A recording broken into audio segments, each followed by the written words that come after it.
What's up, Internet? You're tuned to episode 107 of the FlipScreen Games Podcast, a weekly video game podcast where two best buds from different nations come together to discuss the wide world of video games.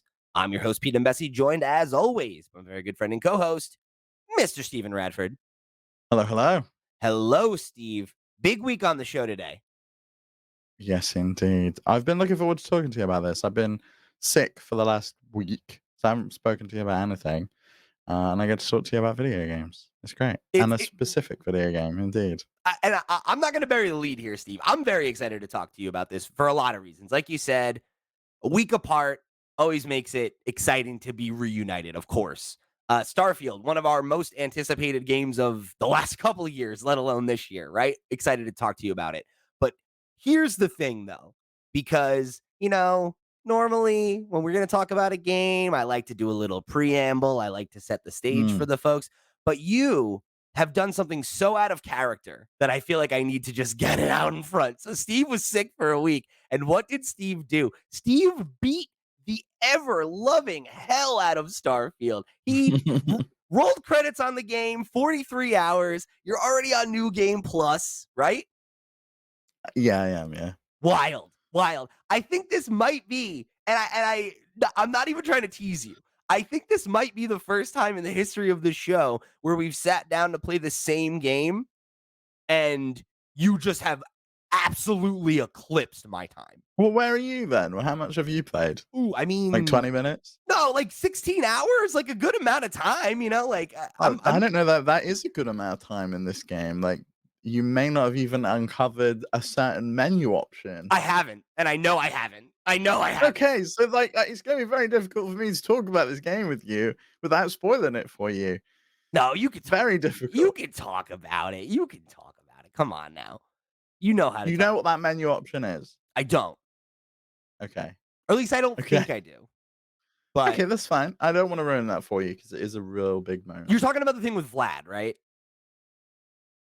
Yeah. I haven't done that yet. I have that mission. It was so basically so this is where I wanted to start, right? Is where we're both in, right? So to give you context for me, I think I'm, like I said, about 15, 16 hours in. Basically, what I've done is I played through the opening couple story missions. I did the bit where you team up with Sarah and go and find the other fragment, the fourth one, or I guess that you have. And after that, the artifact. Yes, yeah, the artifact. Thank you.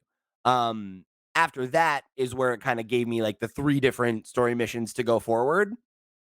And at that point, because of the nature of this game, I already had like 30 side quests like in my log. I mean, you just walk past someone and you're eavesdropping on their conversation, and I'm like, this is a bit rude, but I'm listening in anyway. And then it like pops up with it. I should speak to such and such. Dude, it's so funny to me because so you remember when we talked about Baldur's Gate, I was like, oh man, like this game is like such a spiritual successor to Dragon Age Origins. It's like really scratching an itch for me. This game is weirdly a spiritual successor of Mass Effect. And like, it feels like it. Even like the mast logo looks like a Mass Effect logo. The moving around New Atlantis on the tube feels like the same thing. Yeah, totally. And like the eavesdropping thing, like that's how you find certain side quests in Mass Effect 3. You'll just hear someone be like, "Oh no, like my thing is being blown up in this specific part of space," and Shepard's just like, "I got you." Like, just shows then up. I guess solved your problem. I guess going back to your ship as well, and they're all there just waiting for you to talk to you. And I'm waiting for you to take them on a mission. Can you answer me a question for me? What is the max crew capacity for a ship? Is it 4? No. I think it depends on the ship. I think I've got one with 5. Okay. Because I currently, so I have a new ship. The one they give you is what? The 2-man ship. No, but what is it? What's it called? Oh, I don't know. It looks like some bug thing. I got rid of that as soon as I could because it's crap. So I was flying around in that for a while, and one of the side quests that I did is I picked the perk in the beginning where you have the dream home, and I went to the planet. Oh, you sucker! You absolute sucker! You gotta pay that mortgage. I know. Locked down with the mortgage for the whole game. Such an anchor. I know. But you could also just not pay it, just do it later. So I was like, whatever, I'll deal with it later. But I Do went they repossess your home if that's the case? Because you can get rid of a lot of those initial things that you pick. Like, say, for example, you pick the annoying fan, you can just yeah. tend to piss off at a certain point, Oh, yeah. right? You can just There's kill them. there's other ways to get rid of other perks or buffs or debuffs that you pick. So with the house, you can either there's basically three options on how you want to move forward with it. You can make a payment on it, and it's like 500 credits, and they'll let you in for a week. And anytime that you don't make the next payment, you get locked out of the house. But you can do that as many times as you want. So like I did it just to like go inside and check it out. But like so I removed 500 credits from the mortgage, but I don't have to pay it again if I'd rather use that money on something else. But if I Oh, just decide that I just want to like eliminate that quest, that you can literally just tell the bank to foreclose on the house, and then that's it. great. So yeah, you've got an easy out. But anyway, I went to that planet just because I wanted to like scope it out and like see what the deal was and see what that system was like or whatever. And I was like wandering around the surface of the planet because I was trying to like scan everything and try to do that side quest where I don't know if you unlocked this one. You must have, you beat the game. It's Not the necessarily. but it's the guy who's in like every single bar, and he gives you the thing where you can like help people like go and like start their own independent homestead. Nope, haven't done Oh, that you one. never did this? Okay. So Is that the Mantis quest? no, it's the Yeah. list quest. Okay. Yeah. Um, LIST is the name of the organization. Mhm. And one of the things you have to do is like scan a habitable planet, right? And like the planet that the house is on is habitable. So I was like, perfect, I'll scan this one. And I was just like running around the surface of the I planet. mean, you could scan any planet. You could Well, yeah, scan, but I like, was already there. I was like two Emerson birds. if you wanted to, yeah. Um, so while I'm there and I'm just kind of running around, I had one of those like random, like events get triggered where there was just a what is it? Ecliptic is the group of Mhm. mercenaries, and their ship. Like I just ran across one of their ships and like they started firing on me, and I was like, oh, okay, cool. Like I guess I'll fight these guys. And then I just went on their ship and it was like kill everyone on or like get off the ship. And I was like, all right, great. Killed everybody, took the ship, and just flew off. It's much nicer than my How original. how do you feel about those random events? Because I guess the generated content in general, it's been hit or miss for me. I've been to multiple planets and, you go to these outposts and things. I don't know if Yeah. you've done any of those. Couple. Yeah. I've been to some where they're identical. They're on different planets and they're just completely identical. Enemies in the same place, similar I items. haven't run And into and I kinda any. just wish they procedurally generated it a bit better rather than we've got several prefabs and we're just putting them on different areas and different places. Yeah, I haven't run into anything like that where I've noticed that it was like the same like beat for beat like that. It's more been like um I find them to be a little disappointing because of how samey they are. And like I guess I didn't even realize like how samey they could be, like what you're describing. But it's like every single one I've gone to, um, that's not true. Almost everyone I've gone to has been there's a structure and it's filled with pirates or it's filled with mercenaries Or spaces or or yeah, monsters, something. right? Like there's a Mm. bunch of aliens inside, like alien creatures, and you got to kill your way to the top, right? Something like that. Um, so like the ones like on planets like that, I feel like they're a little underwhelming. But like I think for what they are, that doesn't bother me that much. Like I do wish there was more variety, but I think them just kind of being like monster closets where it's like, oh, if you want to like get some resources, if you want to level up, like Or boost your XP, yeah, that's yeah, kind of what I think they're really designed for. Because you will get some the spawning of rare and legendary and those items as well are just strange, like, sometimes it's you'll just find random. one on a random So mercenary, like or sometimes that's and I you'll think find something crap at the end. that's been the reward of those for me is like, oh, like I'm out on the surface of this planet and I'm scanning things anyway, or I'm going towards this side quest anyway, Yeah. and there's this thing I can do if I want to. I think of it more like that, where it's like, oh, this is just kind of like an optional monster closet if you want to jump in there and mix it up. So like that I'm not in love with because I wish there was a little more to it of like if it's a cave or a structure, it's pretty much just a monster closet. Whereas like I do like the like ship landing zone that I encountered because like yeah, like ultimately it was just a fight, but at the end of it I got a ship. Like that's a really cool reward for a random encounter that is not replicable. Right? Like I've been going and Mhm. landing on random planets hoping to have that happen again because I want to collect a couple more ships and sell some off and like build a new ship and like it's just not happened, you know? And it's like that's kind of cool. But before we get off this, what I do want to say that I really like are the random encounters in space. Those have been really good. I've found where like I've had a bunch of random like stuff happen to me where like this was a random event I had happen on a planet where like I found a group of smugglers and they were like, "Oh, like you're here early." And like I just lied and took what they had. And then like the people that were actually supposed to get that delivery attacked me once I got off world and was trying to fly away. Um, What was it? Was it organs? I think it was an artificial Yeah, intelligence. the sentient Yeah, AI. yeah, Yeah, the I like sentient those. AI Yeah, yeah. weapons management system or whatever. And, I've had a couple things like that where, like, I had a system or I'm sorry, not a system, an interaction last night where I had gotten into a system and, like, this random teacher just, like, called me, and it was, like, this lady with her 6th grade class, and, like, their ship had, like, like, gotten messed up, and you can, like, give them the parts to fix it, and, like, just, like, random, like some of them are very predictable, like, "Oh, yeah, like, some pirates came and talked to me or whatever, or like whatever. But like that's such a random, like goofy, silly interaction that feels like Yeah. so Bethesda, you know? No, Um, I like those as well. those I've have had played some well where for it's me. just like, I need resources. Like, have you got any extra lithium? I need Yeah. to do X, Y, and Z with it.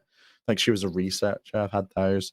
I've had just like, I've spawned into a, a region and there's just been like 6 or 7 crimson there, and I'm like, I noped out of there in a second. I was like, "Nope, spin that grav drive back up. I'm getting out of here. I am not fighting them right now. Yeah, I'm on the way to do something else." I've had that happen where I had that happen once where I was like chasing a bounty and it was like go to this system and like kill all the pirates. And as soon as I got there, they just swarmed me and killed me. I was like, okay, I am not strong enough for this yet. Like next time. But it had auto saved, Yeah. so it was just like kept loading me into where they were attacking me. So I was like, all right, quick, go grab jump, just get the hell out of there. That Yeah, part of but it. it's stressful because you got, like, to turn down some of the other Yeah, systems to, right. like, max up the grav drive to then quickly jump to where you wanna go. I do really like that. I quite like that. I feel like at first I wanna talk about, like, because you're still, I guess, early in the game, and I had this conversation with you on Discord, with the menus and the systems and everything feeling overwhelming and So clumsy, and w- w- specifically for me, the ship was a big thing. Like, I was just like, "Why have I got all of these different things that don't really seem to make sense?" And I'm kind of powering them up and powering them down, and there was, like, a stealth quest that it tried to teach me some shit about, and it was boring, and I'm like, "I just don't get it. I don't like this. I don't like the dogfighting." But I really kinda came round to it. The yeah. same with the menus. I kinda came round to them. I think a lot of it comes down to the fact that it's not well signposted. They don't teach you enough when it comes to the navigation of the menus. Or like It's quite can be quite I clumsy. don't think they teach you what you're able to do very well either. Like it's funny No. because it kind of reminds me of the conversation around like Elden Ring, right? Like last year where it's like, oh, like should the game be telling me how to do certain things, right? And like where is the line on some of that stuff? And I feel like this game is so um deep that it was a real uphill battle because like the game is pretty tutorialized in the beginning. Like there is a like and like they let you off the leash pretty much as quickly as they can, right? It's like the game They do, starts, yeah. they give you a ship and they're like, go off and do whatever you want. And like you can, like really the only thing you have to do is the very first story-based mission, right? Once you like meet up with Constellation, you're pretty much free to just go do whatever you want. Yeah, And once Barrett's given you the ship, it's away you go. yeah, well, you do have to go I think the first mission, you have to go to Constellation first. I don't think it'll let you You travel have to anywhere go to the else. library, yeah. You Yeah, have to go right. to the Once you library. do that, though, you're pretty much free. And I feel like it's like they're damned if they do and they're damned if they don't. Because if the game shoved the first 12 hours are tutorials and we're teaching you how to do this and we're teaching you to do I that, totally get and that. Yeah, The I totally get that. I just think that those menus are not well laid out. I think No, they've gone no. with style over substance for a lot of it, where they've I gone don't with even this think like it's text heavy UI where iconography would have made a lot more sense in a lot of Yeah, places. yeah. In the same with the speech, I kind of feel like iconography there, rather than putting in little brackets of as to what it is or whatever, would make a lot more See, sense. I found the that I don't agree persuasion. with just Found because of how many things there are. Like, it's the same true. it's like it's the same problem you run into with, here's a great example, right? I had a piece of dialogue with a character who had a relevant interaction with my backstory, and I could say something that was specific to, like, "Oh, Yeah. like, good to put a name to the face to the name," right? Yeah, there's a lot of those, like And it's like, UC Born or whatever. I wouldn't know what that icon means the first time, right? So then you have to explain what each icon means, and then I have to memorize what each icon means. So then it's like, it's That's fair, sometimes it's yeah. easier to just be like, this has to do with the United Colonies. This has to do with persuasion. This has to do with neon, right? Like whatever. Mhm. In the menus, though, I think there's a lot of crud that could be kind of removed. Like, Hmm.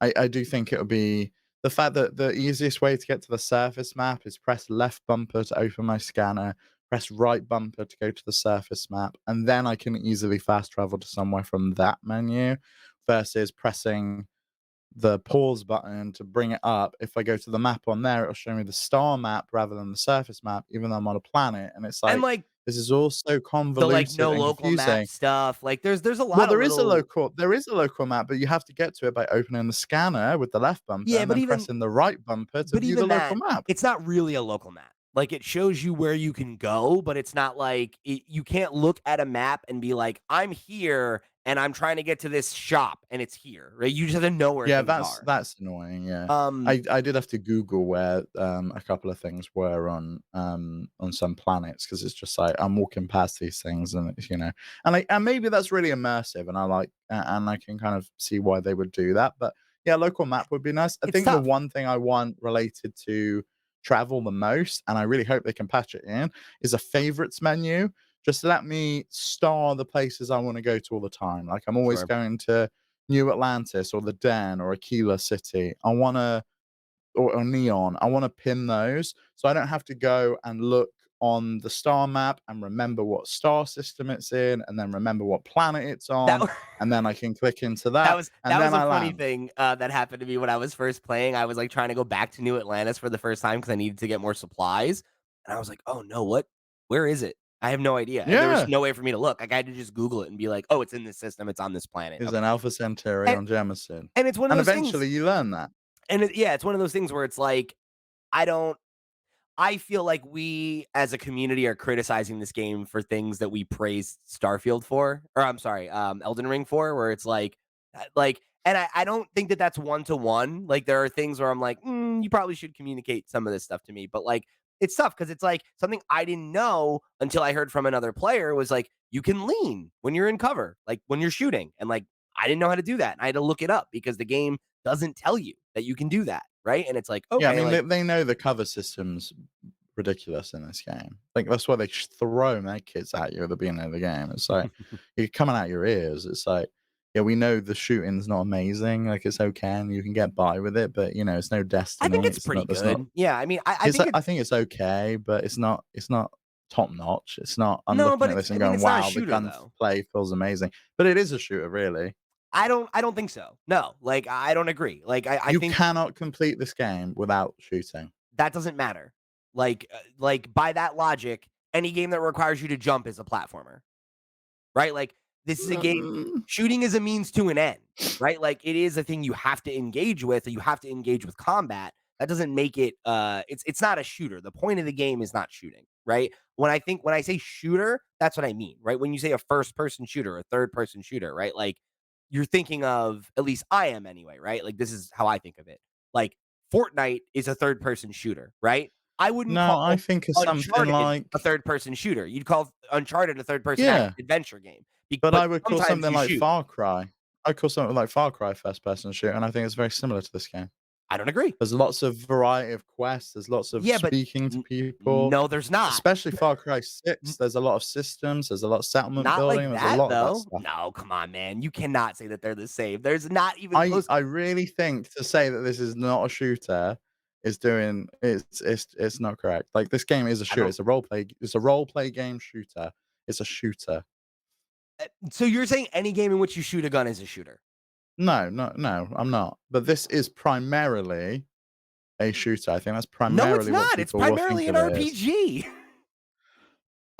With a hell of a lot of combat and a hell of a lot of shooting and a hell of a lot of Yeah, guns. sure. But like again, I don't think that that's like the point of the game isn't to shoot, right? The point of the game is to role play and to interact with the world. Part of that's combat. Mhm. I just don't think that that makes it a shooter. Like, it's Yeah, like, but I would like the combat to be like I don't know. I feel like they know the combat's not amazing. They know the combat's not great, and they've known that since Fallout. That's why they had VATs in there. I mean, They yeah, don't but have I don't anything think you to. could compare this to that. The shooting in this is way better than in Fallout. The shooting in this feels pretty similar to the shooting in Fallout 76 because they had to get rid of VATs because it didn't work Yeah. online. It I've feels never played very, very 76, so similar. I can't speak to that. But Because it was online, it feels the same as that. I, They I, haven't really made any improvements there. I feel like the shooting feels totally serviceable. Like I think it Yeah, it's feels fine. as I mean, I good. completed the whole game and I'm still Yeah, playing it. It's of fine. course.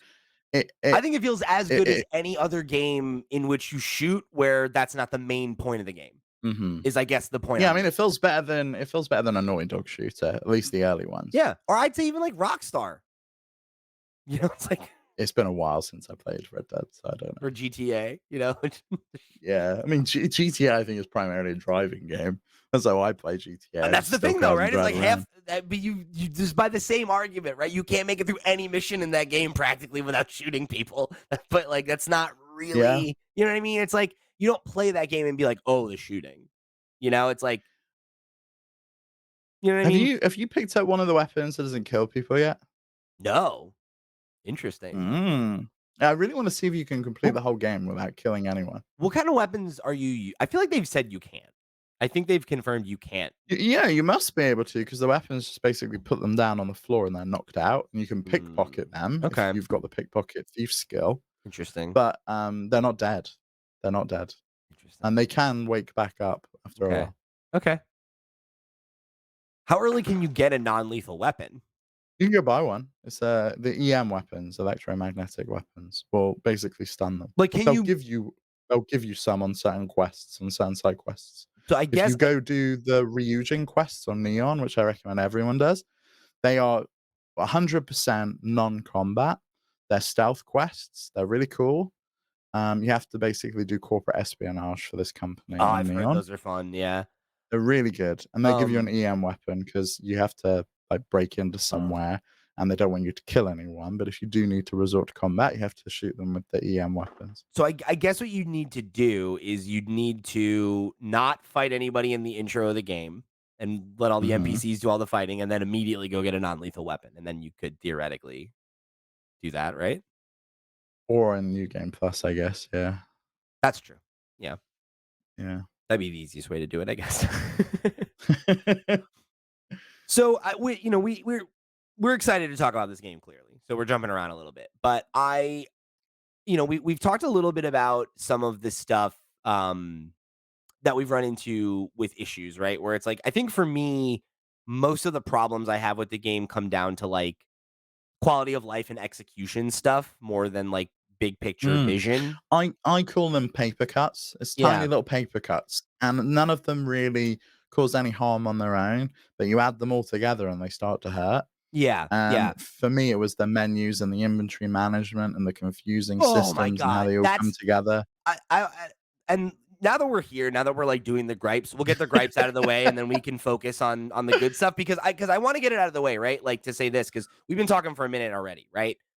You said in our Discord, "Oh my god, I love this game. Easily a 9 out of 10, maybe Mm. even a 10 out of 10." I not early enough in the game where I feel comfortable ascribing a score to it yet. But I'm leaning more towards your side of the fence where I'm very high on this game. Despite I have many critiques for it. I agree with you that they are all paper cut stuff more often than not. And But I feel like a lot of them could just be patched out. They'll fix a lot of it. maybe You I know, think things like the HDR being broken in this game, which is a big thing for me. yeah, sure. It's gonna be patched. It's gonna be fixed. This I'm is with gonna you be on no that issue kind of stuff, whatsoever. but I think there are things like the inventory system that won't change where the I think a lot of that's intentional. it is. I think it's an I intentional agree. design choice to force you to use your ship's cargo hold, to store your resources, to get you to learn that. But the And to game for doesn't fucking tell you that. and The I think game it doesn't go back and store your shit in your cargo hold. It should be the first time you come back with a bunch of resources, it should say, "Oh, by the way, do you want to store that in your cargo hold? You can access it from that that's why you screen over well, there, that's why you gotta or have or Vasco with you, your or helpful or robot you can use." sidekick, because 'cause he'll explain all that to Yeah. you. He does. He did. He told me anyway.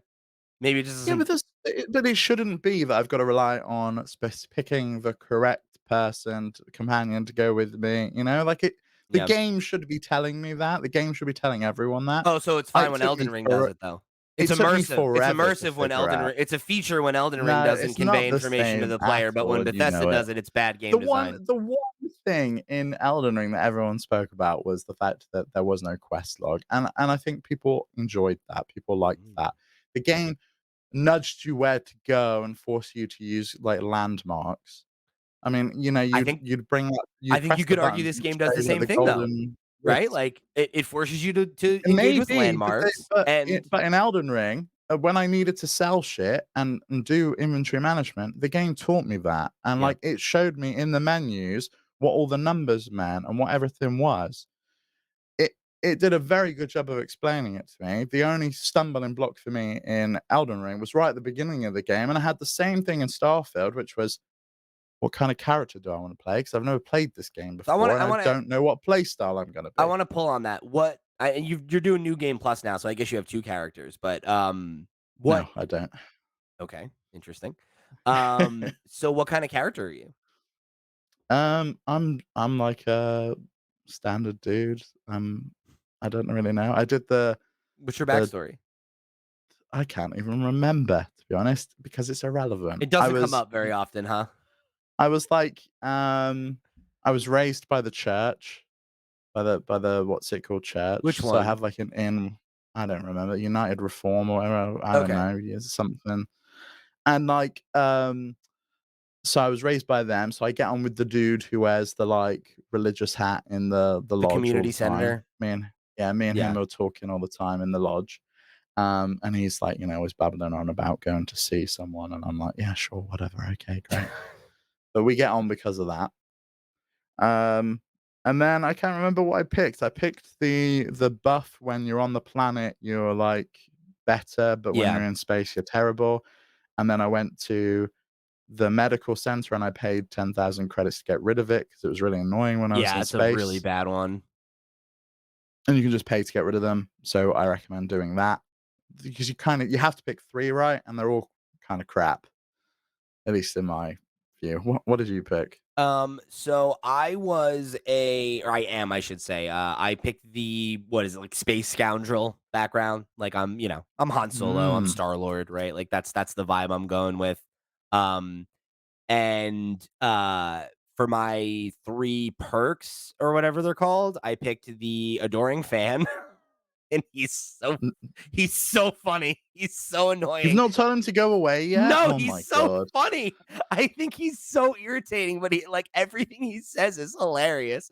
Like I think he's so fucking funny. You're Like, insane. dude, like he says the most outlandish shit. Like I was like taking off in the ship last night, right? And like he'll be like, he's like, I think it's really rude that the galaxy doesn't like launch fireworks whenever you take off, stuff like that. Or like he said something yesterday. He was like, I like to think of myself as your emotional support human. And he's such a fucking weirdo, but he cracks me up, man. He's got a good he's really good too though. He's got more carrot capacity than any other companion because he's got like weightlifting too by default. So he's a good pack mule. Oh, see, I made sure I just maxed that out myself. Oh, that's the other perk I picked. That I'm good when I'm traveling with someone, but I'm terrible when I'm traveling on my own. Mm, So if I've got a companion I with should have me, I'm picked that great. one. Um Because I knew I wanted to play the game with a companion at all oh, times. but right. So Although I although the picked companions can be a real pain in the ass when you want to be stealthy, yeah. you've got something to piss off then. I just don't. I'm like I'm not gonna be stealthy. We'll go in guns blazing. You'll Um, need to if you do the Ryujin quests. You'll have to do those on your own. that's fine. Um, so yeah, so I have him. I did the house, the dream house one, and then I forget what I picked for my third one. I feel like it hasn't come up, but I think it was stat based. Like I think it was one of the like more general like Like not the in space one or the on planet one no, because or I didn't want one that had a debuff. So I tried to pick things that were either going to be yeah, neutral I did or too, but I couldn't find 3 that were good. Like, I knew I didn't want the house because, yeah, I get a house, but I'm stuck paying a mortgage. yeah. The adoring See, fan I and like knew would be I was gonna annoying. do the parents one too, but you have to send them money, and I was like, I can't have a mortgage and parents. It's too much. No, that is too much. Yeah, I can't remember what the other ones are. It's also very unrealistic, that Your 'cause, parents are you've alive? Your that you've got parents a are alive? mortgage and that you've got a mortgage and you're also, like, paying your parents at, like, 30. It's, like, not gonna happen in real life. Yeah, I can't find the list of what are they called? Do you remember? No, I thought they were called perks, but I think I thought so that's the one too. they're called in Fallout, the specials. It looks like perks are the leveling system. Oh, the level up things. I really like the way they Oh, handle that traits. I think with it's called traits. uh, I really like the way they handle the leveling up of those things and how they call it certification, and they tell you what you've got to work towards. Hmm. Because it's always been kind of opaque in Bethesda games before, and in this, it's like, "Oh, I've got to pick 15 locks, or I've got to do 5 grav Yeah. jumps, and then I can upgrade that perk," and I like that. It's not Same just like with the random weightlifting. action. Yeah. Yeah, Like, I do like that.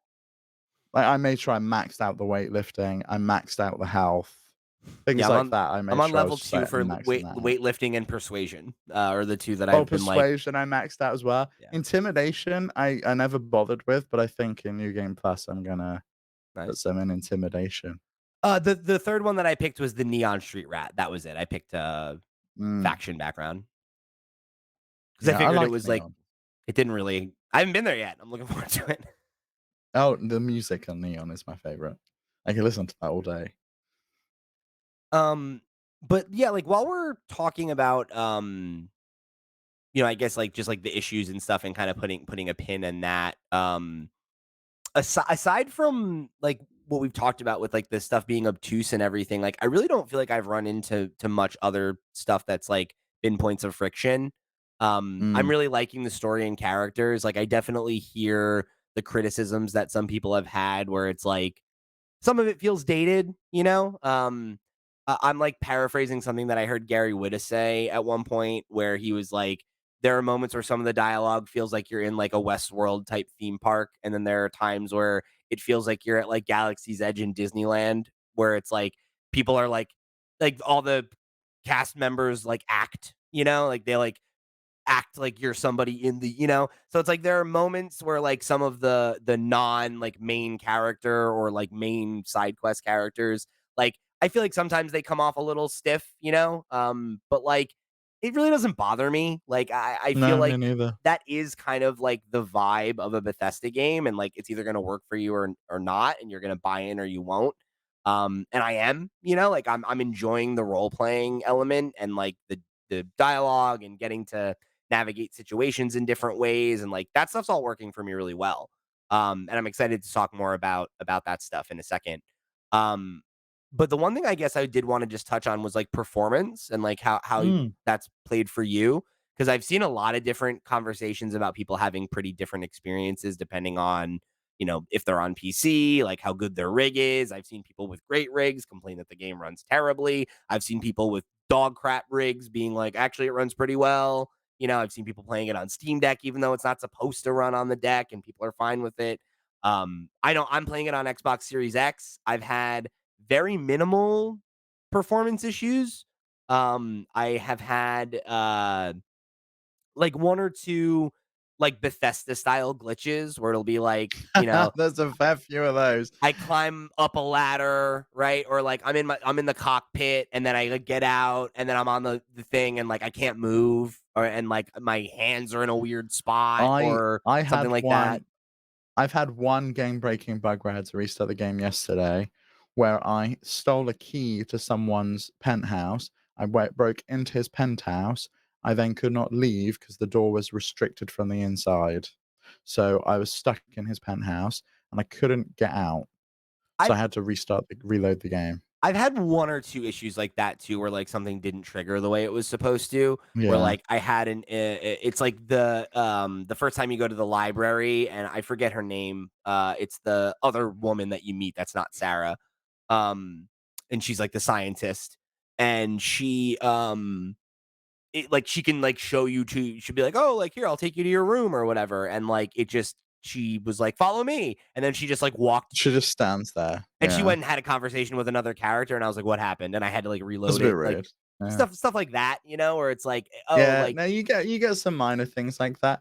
Funniest one that happens all the time to me is when I'll run ahead, like I'll sprint off, I'll start talking to someone, but my companion's having a conversation with me, even though they're outside, and all I see is like a wall, it's just the wall and the speech of them, and you can't see them because they're Um, outside and the that's camera's not found them. that's, I think, one of the only things I've actually found to be annoying like that, because a lot of the glitches that I've run into like that are, like, just, like, weird things like that, like, it's minor, and it's usually more funny than anything else, right? And it's easy to Yeah. just quick reload, and it's like, no big deal, whatever. Um, but I did have a situation, it's on, Mars, right, where you're in the residential area, and there's that community center, and they have, like, the 2 different leaders, and, like, the one's, like, secular, and the one's, like, a religious guy. There's so many NPCs in that area, it was, like, impossible for me to have a conversation with somebody. Because, like, the game loves to do the ambient dialogue thing where it'll be like there's characters that are named, and then there's characters that are not named, and then the named characters will have, like, you can have a conversation with them, but then they'll also have, like, ambient dialogue where they'll be like, "Oh, tough day in the community center or whatever, we gotta do this," or, "Oh, like, Mhm. we accept everybody and under the Lord's And for the light." most part, I like that. No, But and I when I'm like it. having a conversation, I don't like them talking over one another. That's the thing that bothers me. It's not that Yeah. I don't like that like, I think the system is good, but in that area specifically, I was complaining because I there was a character, and I'm trying to listen to her ambient dialogue, and then another character walks up, and she starts talking, and then the leader's walking by, and they're talking, and the game has no text log or anything, which is a thing I wish every game would have at this point as, like, an Oh god. accessibility You know option. what? That Um, and but I am very glad I can pause cutscenes and dialogue in this, unlike love Baldur's that. Gate 3, Love that. which drives me mental in Baldur's Gate Yeah. 3. But it is annoying when it's like I'm trying to listen to someone's or like 2 characters are having a conversation that I can't trigger again. It's just happening. And then like some random NPC walks up and they're like, "Oh, boo, boo, boo." And it's like, I don't fucking care what you have to say. I'm trying to listen to these named characters giving me background about where I am. And it's like a stupid minor thing, but it's like that's kind of my point is most of the Again, I stuff. think that's another thing that could be patched. I think it Yeah. doesn't need to they don't need to make the dialogue go away completely. I think they just need to balance the Yeah. volumes, make the non-named characters just be a bit quieter so you can still hear it, and just kind of have P's and Q's going on in the I background. wish it had an if then statement where if a named character is delivering dialogue, other characters' Just wait. dialogue won't Just a trigger. pause. Yeah. Yeah. Or if it triggers that the text doesn't come up. Like don't show me the subtitles. Because it's Yeah. super annoying when I'm reading something and then someone else starts talking and I can't finish it and then Oh, see, I I've not experienced that, thankfully. and it's like, I have ADHD. I can't process crosstalk like that. When it's like, Mhm. I'm trying to listen to 3 characters have a conversation, and then a 4th character comes over and starts talking about something totally unrelated. It's like, okay, I'm lost. Like, Yeah. I whatever that was is done. But aside from like goofy stuff like that, or like I've had it where like I'm having a conversation with a character, and then an NPC just like walks up and like is standing at next to them like this, like just awkwardly like leering over their shoulder. But it's pretty much just that kind of stuff, the vast majority of my experiences have really been overtly positive. Um, I want to jump into some of the questions we got from the question block because I think they'll weave us through a lot of the positive conversation in Well, a good I way. wanna touch on performance that I've had, Oh, I'm because sorry, my bad. Yeah. I have had a few issues. I had a crash. It completely Okay. crashed and took me back to the, Xbox screen. My dad experienced the same thing as well, so I think it's probably a similar point in the story So you press pause to bring up the inventory menu. It takes a good like 3 to 5 seconds for it to come up, and it slows Whoa. down, and then it's like fine, and you carry on playing the game, and then it just crashes, and it's like it ran out of memory or something and just crashed. So Weird. I'm sure they can fix something like that. And you both had it happen Um, at the same time? I think it was at a similar point in the story, yeah, Interesting. in the main quest. So I Okay. would imagine it's specific with like a certain inventory item that you've got Yeah. because you pick Okay. something up.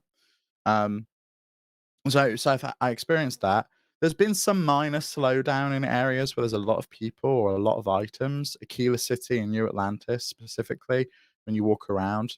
But other than that, it's been a solid 30 frames per second. I'd really like to see them patch in a performance mode because this runs at 4K. I'd be very happy to run the game at 1440p if it means I can run it at 60 frames per second. I'm okay with that. Or dynamic resolution scaling. Give me the option, or even 40 frames per second, like or a fully unlocked VRR mode because I've got a VRR panel. I'm playing on there. The slowdown's less of an issue. It would be really nice to have those features. And then the color. There's something wrong with it in this game. Everything's too flat, washed out. Might be a creative choice, but when I've looked at it on SDR and like trailers and stuff versus HDR, doesn't look right. There's some workarounds that Digital Foundry posted to fix on PC. There's nothing like that on Xbox at the moment, I've not unfortunately. I've not, like, noticed that. I've not, like, felt like the colors fell off, and then maybe it's because that's I guess I think of it as having kind of a stylized look. I've not really Yeah, thought about it. there's not much contrast. So like the Mhm. black is not black. The black is gray. And like when you view it on an OLED screen specifically, it's a real issue, I guess, because I'm used to seeing black as black. Like I'm used to the pixels being turned off and it being Yeah. black, but it's not in this game. It's gray. Even on like loading screens, it like will be gray. So there's definitely Interesting. something wrong with it. Yeah. And I'm using Dolby Vision Gaming. I've tried it without that and using the settings that like just the normal HDR. Neither of those have really fixed it. I think this is something that they're gonna patch. Well, I wouldn't be surprised if we see a patch this week for that. Um, and then like on the PC side, I imagine we'll see a patch for DLSS because it's the big thing that people have been complaining about over there. Those things I think are very easily patchable. Same with the crashes. I think those are fixable. And it didn't lose much because the game does a really good job of auto saving pretty regularly. The quick save's easy to access.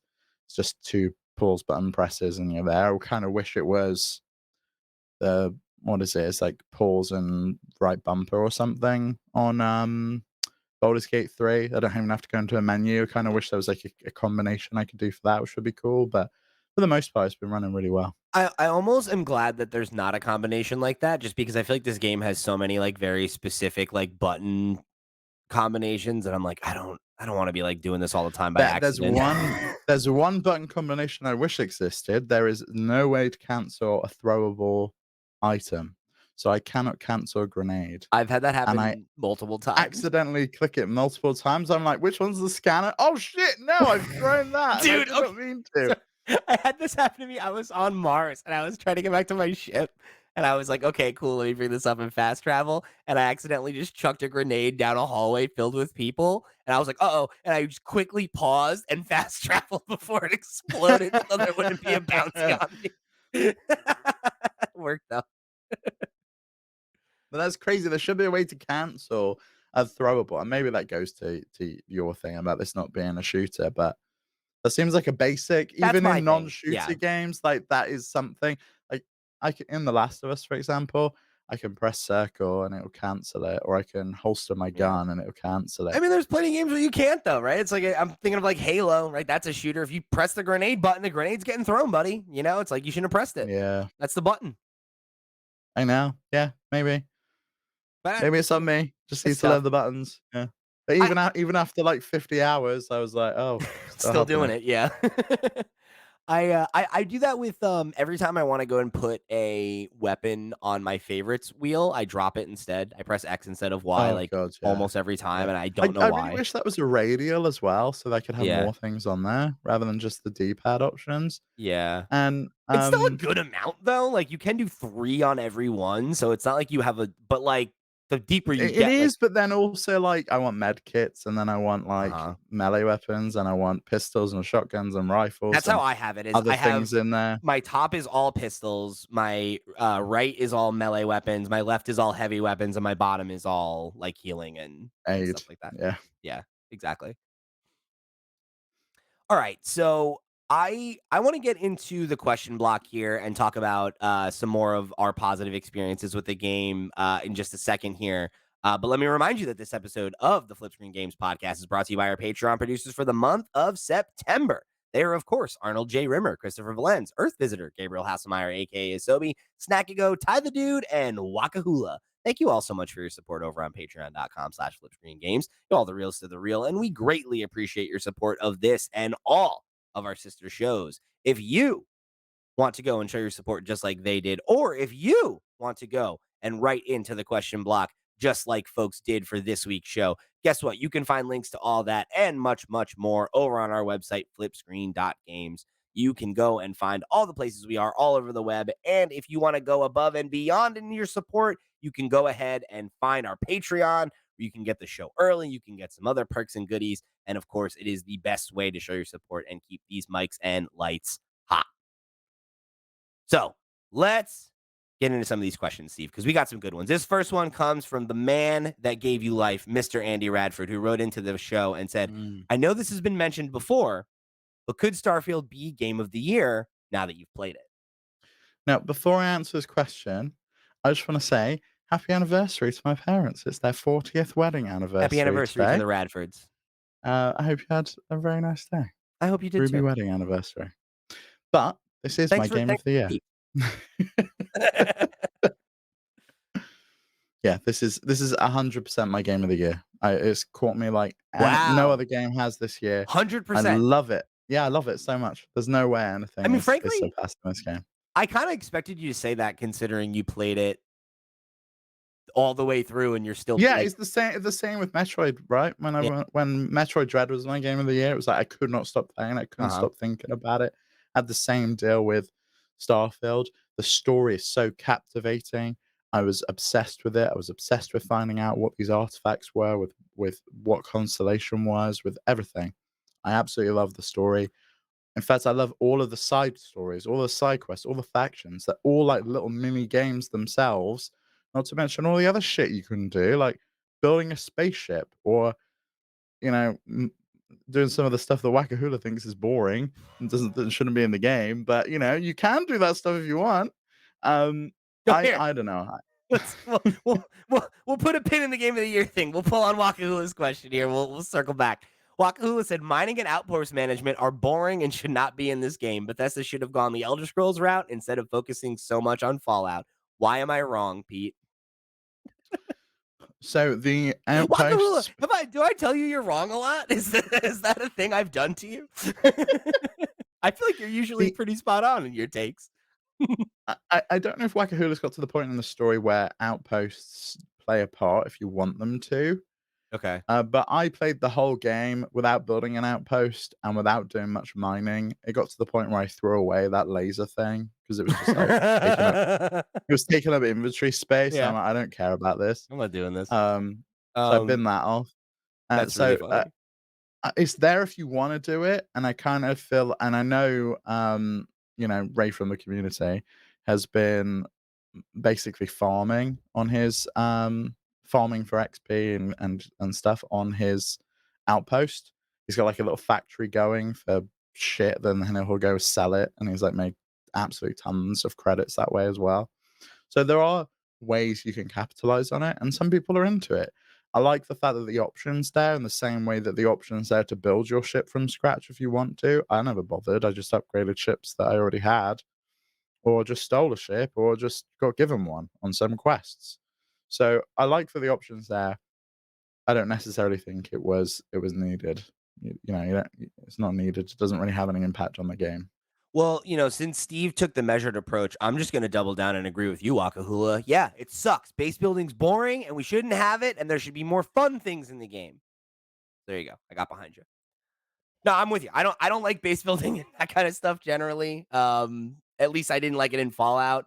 And the one time I tried to do it in Starfield so far, I found it to be extremely obtuse. I think I'm probably too early in the game for it to be relevant, but I don't think it's a thing I imagine myself spending a lot of time dealing with either. We'll see. Yeah, I never bothered. I don't think I will on New Game Plus either. I just don't care. But I do think your point's a salient one.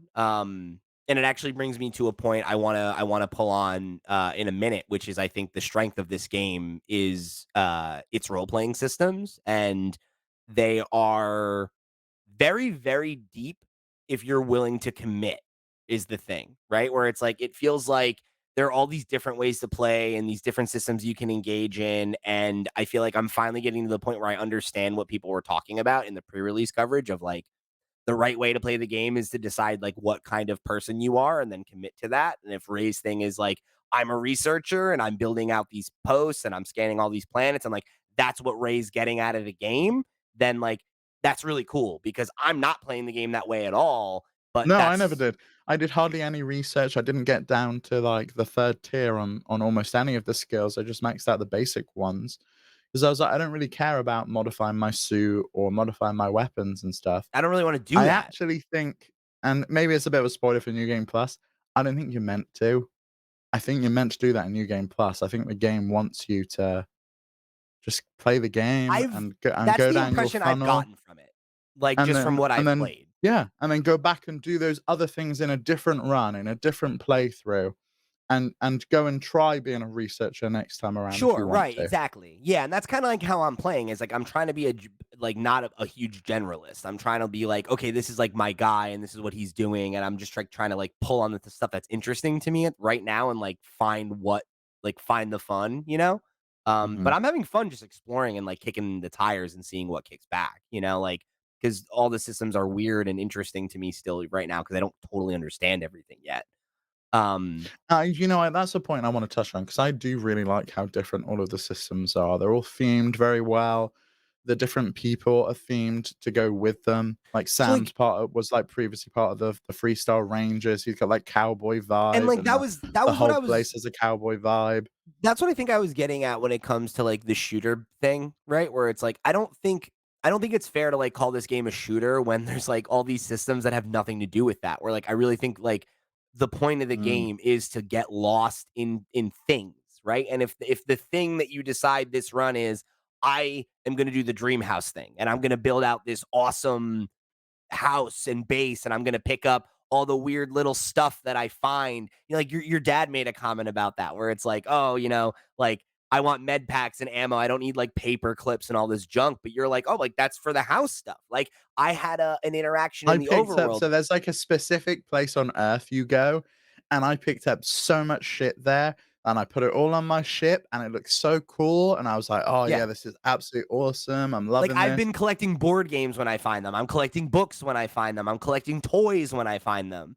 And like little things like that. And like that's clearly the point, right? Is to like have them so you can decorate your spaces and make them feel like yours. And like again, if Yeah. your dad doesn't care about that, that's cool though. Like I think that's what's so interesting about this game is the depth that it offers is less from,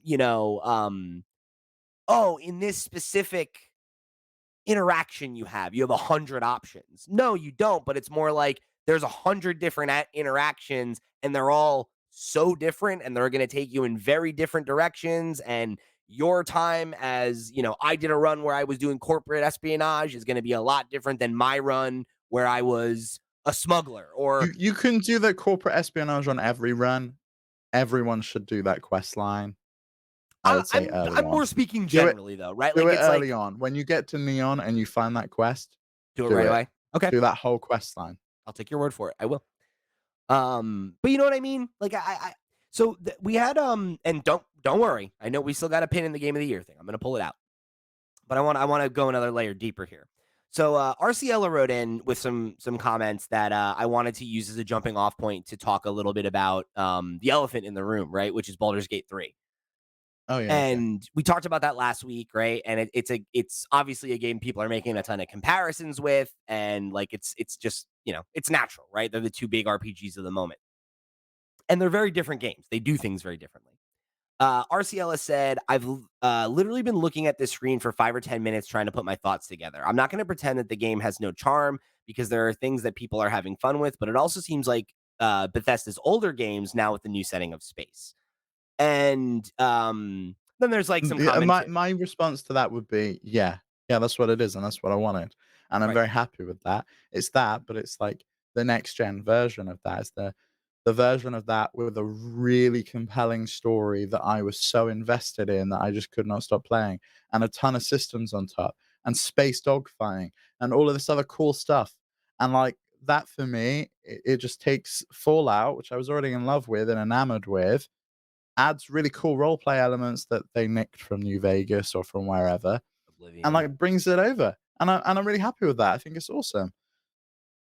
So, and I'm aligned. I'm with you. I also like it, right? Like I'm not gonna sit here and complain that Bethesda made a Bethesda game. That's what they're supposed to do. Um, So to continue, right? All the humans look dead inside and have mouths like sock puppets because it's using their same engine from previous games. All the while, Larian's 450 person studio has motion capture, and the people really feel alive as they can remember your previous choices. The gunplay seems solid, and there's a lot of fun to be had with the action. But I'm not going to pretend that this game's RPG aspects can compete with Baldur's Gate 3's. Excuse me. It's so hard to say that with a It's possessive like S at the Attorney's end. General, Baldur's yeah. Gates 3. Yeah, it's like, what? um, so I saved my response to this because I wanted to address it on the show because I think it's worth talking about. And I do want to add the context, like RCL has said in the chat, that they haven't played the game yet. Like they've watched streams, like they've engaged with conversation around the game, but haven't gotten behind the sticks for themselves yet. And I think what I wanted to touch on here is I think if you're comparing the games one to one like that, you're doing both of them and yourself a disservice because I don't think it's fair to say that Baldur's Gate 3's RPG aspects are inherently deeper. They're different and they're way different. And like there are aspects of what Baldur's Gate offers you to do, which are so much deeper than Starfield. And I've had instances like that where I'm like, oh, like I would be able to do this in Baldur's Gate. I wish I could, right? Like I'm not going to sit here and say that those moments don't happen, but based on what I've played of the two games, I also feel like Starfield has so much more variety to offer you than what Baldur's Gate 3 has to offer. Baldur's Gate 3 is uh like what what's the word I'm looking for? It's like an inch wide and a mile deep, right? Where it's like I feel like when you play the first chapter of that game, and again, I have not beaten the game. I'm not through with it yet. I'm not trying to talk shit about it at all. I'm trying to compare two games that I like a lot. Baldur's Gate 3, I felt like the more I played, the more I was like, okay, what is being revealed to me the more I play is the depth of these systems and the ways in which I can engage with them and being like, oh, like in any given interaction, I have way more choices and options than I think I have, right? Like that's the strength of that game and its role playing is like really deeply allowing you to be a character, to make dialogue choices that have impact. Like you said, like characters remembering what you've said. I find that really annoying in Starfield. That's the thing that takes me out of the role playing the most is like having a conversation with somebody and then talking to them and they act like I'm a stranger again. Like that never feels I've not experienced that. Are you talking about with your companions? N- Because those n- are, you know, not with or with other companions, people? with NPCs. Like a good example is like in Mars, there's this side quest where there's like these two kids that are in the residential area, and there's like you can do this thing for the one kid. You go like put these posters up of this character that they've drawn, and they mention, oh, so and so is my one friend. And I went and talked to this kid, right? And he has this whole little thing about how his father died in the mines and his mother got a settlement with the mining company and now they're living Mm. there for free until he's 18 and there's no work for the mom and she's struggling with her husband being dead and like you have this whole dialogue with her and I was like wow that's like a pretty detailed side story for something that doesn't really seem to matter at all and maybe it does later who knows but I haven't had any quests interact with it. It was just a story and a conversation I had with somebody. And then literally the next time I talked to her, she's like, oh, did my son send someone in again? It's like, we talked about your whole life. Like, why don't you remember that? Why isn't the dialogue, thanks for the conversation? Right? Something like that, Oh, see, that for me feels like a bug. because for the most part, I found that people do remember them. You know, like I've spoken to like a shopkeeper, and I've gone off and done a quest for like a little mini side thing for him. They usually come up as activities. There's one on Paradiso where you have to go and get a recipe for a new coffee drink for the barista there because he wants to learn how to make a new drink, and you go get it for him. And every time you come in, you know, one of the he remembers you, and he's like, "Oh, thanks again for that I have had recipe." interactions like that too. Like I had that with the bartender in the one thing where the in New Atlantis. Like I got her a package and like now she's friendly to me, whatever. So like, but it's that inconsistency, and maybe it is a glitch. Maybe who knows? But I've definitely experienced what RCL is talking about there, and like I do feel like the characters in Baldur's Gate feel less one dimensional. You know, again, and that's like it's so different though because it's like that's the whole of Baldur's Gate, right? Like the system in Baldur's Gate is the dialogue and the conversations and yeah, there's the Yeah, it's combat. talking. Like that's the whole game though is talking. So like yeah, it makes sense that that's super developed. Whereas I think the point of Starfield is about the role playing aspect of like getting lost in a role and being like I'm a smuggler, I'm a scientist, I'm this, I'm that, whatever, and leaning into that, you know, and like following that to its natural endpoint. And like I'm not saying that one's better than the other because they're different, right? But like to say that like this game's RPG's aspects can't compare with Baldur's Gate 3's, I think it's like comparing apples and oranges a little bit because yeah, they're both RPGs, but like one is a, you know, Dungeons and Dragons, Swords and Sorcery, like there's a, like you have a very specific role in that game of like I am this person who has experienced, you Mhm. know, I'm a victim of the mind flayer and like I need to get past that, right? So And some like may say victim, some may not, you who's know? to say? Yeah. And don't get me wrong, there's so much depth and Yeah, I room mean, we there. spoke about that, right? Like, they're just the differences in the way we play things, and people think I'm a monster for killing the owl bear or whatever, Right, but, like, exactly.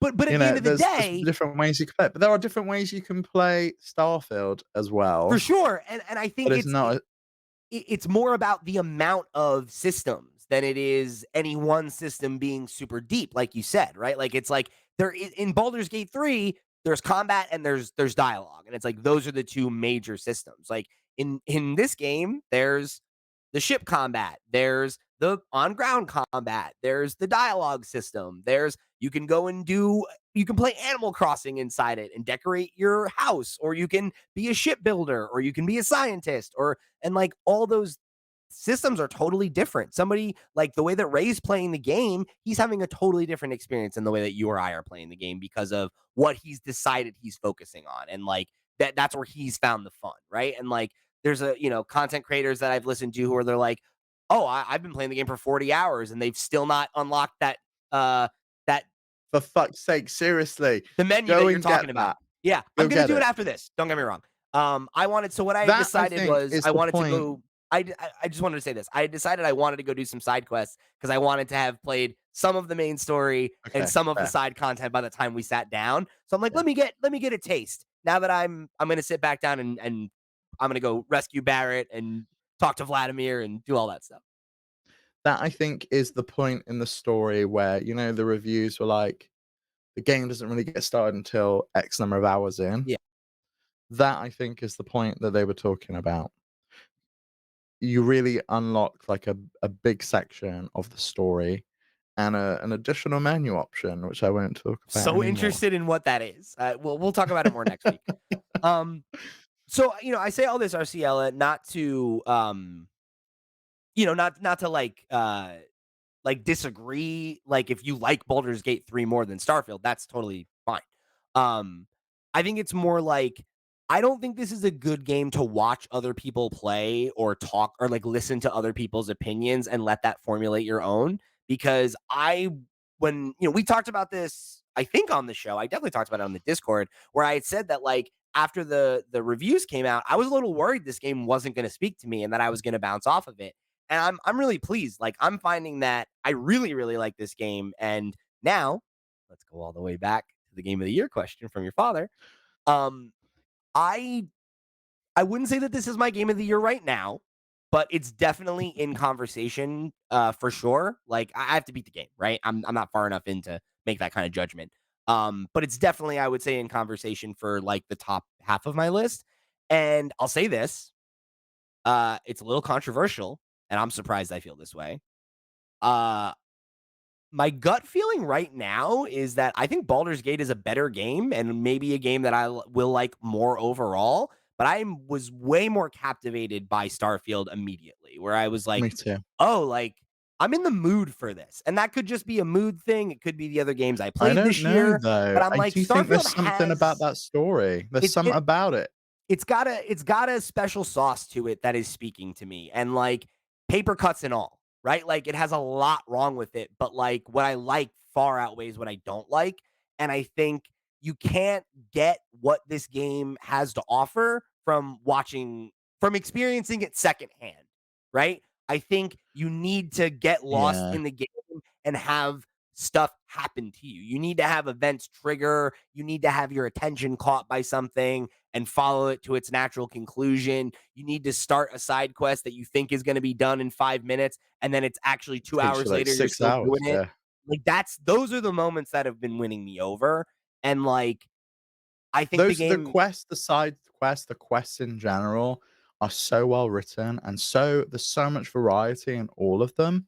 It's wonderful. Like you can be like, "Oh, I'm kind of sick of shooting now. I'm bored of combat." Go do a Ryujin mission, go do a stealth mission, go do something else. There's always something that you can just walk do. around and talk to people. Yeah. And like look for stuff because like that's the thing I'm liking is like those moments of like, oh yeah, like I'm just running into a person, things happening. Like, it's like it reminds me of playing Skyrim for the first time, right? Where it's like I'm walking down the street and a thing just happens and then I die and I reload my save and the same thing doesn't happen. And it's like, oh, that's cool, and Yeah. there's something there. But also like, I don't know, like I'm interested to ask you this one. And I think this ties into Sobeys wrote in with his patented 3-question formula, and the first question um, is kind of what I'm circling here, right? Has Starfield changed how you view Bethesda games, depending on if you liked Bethesda games, studio games beforehand, of course? I want to answer this one first because I definitely have a less storied history with Bethesda than you do. Like you're a Bethesda fan, and Oh like yeah, these are some of my favorite games. It's one yeah, of my favorite game studios. I've played every Bethesda game since Oblivion. I went back and played Morrowind afterwards. That includes ESO and Fallout 76. I had stints on those as well. I love Bethesda Game right. Studios games. And like so I think we're a good control because like I don't have that lineage with them. I don't dislike their games at all, but like the only one I've ever really put significant time into is Skyrim.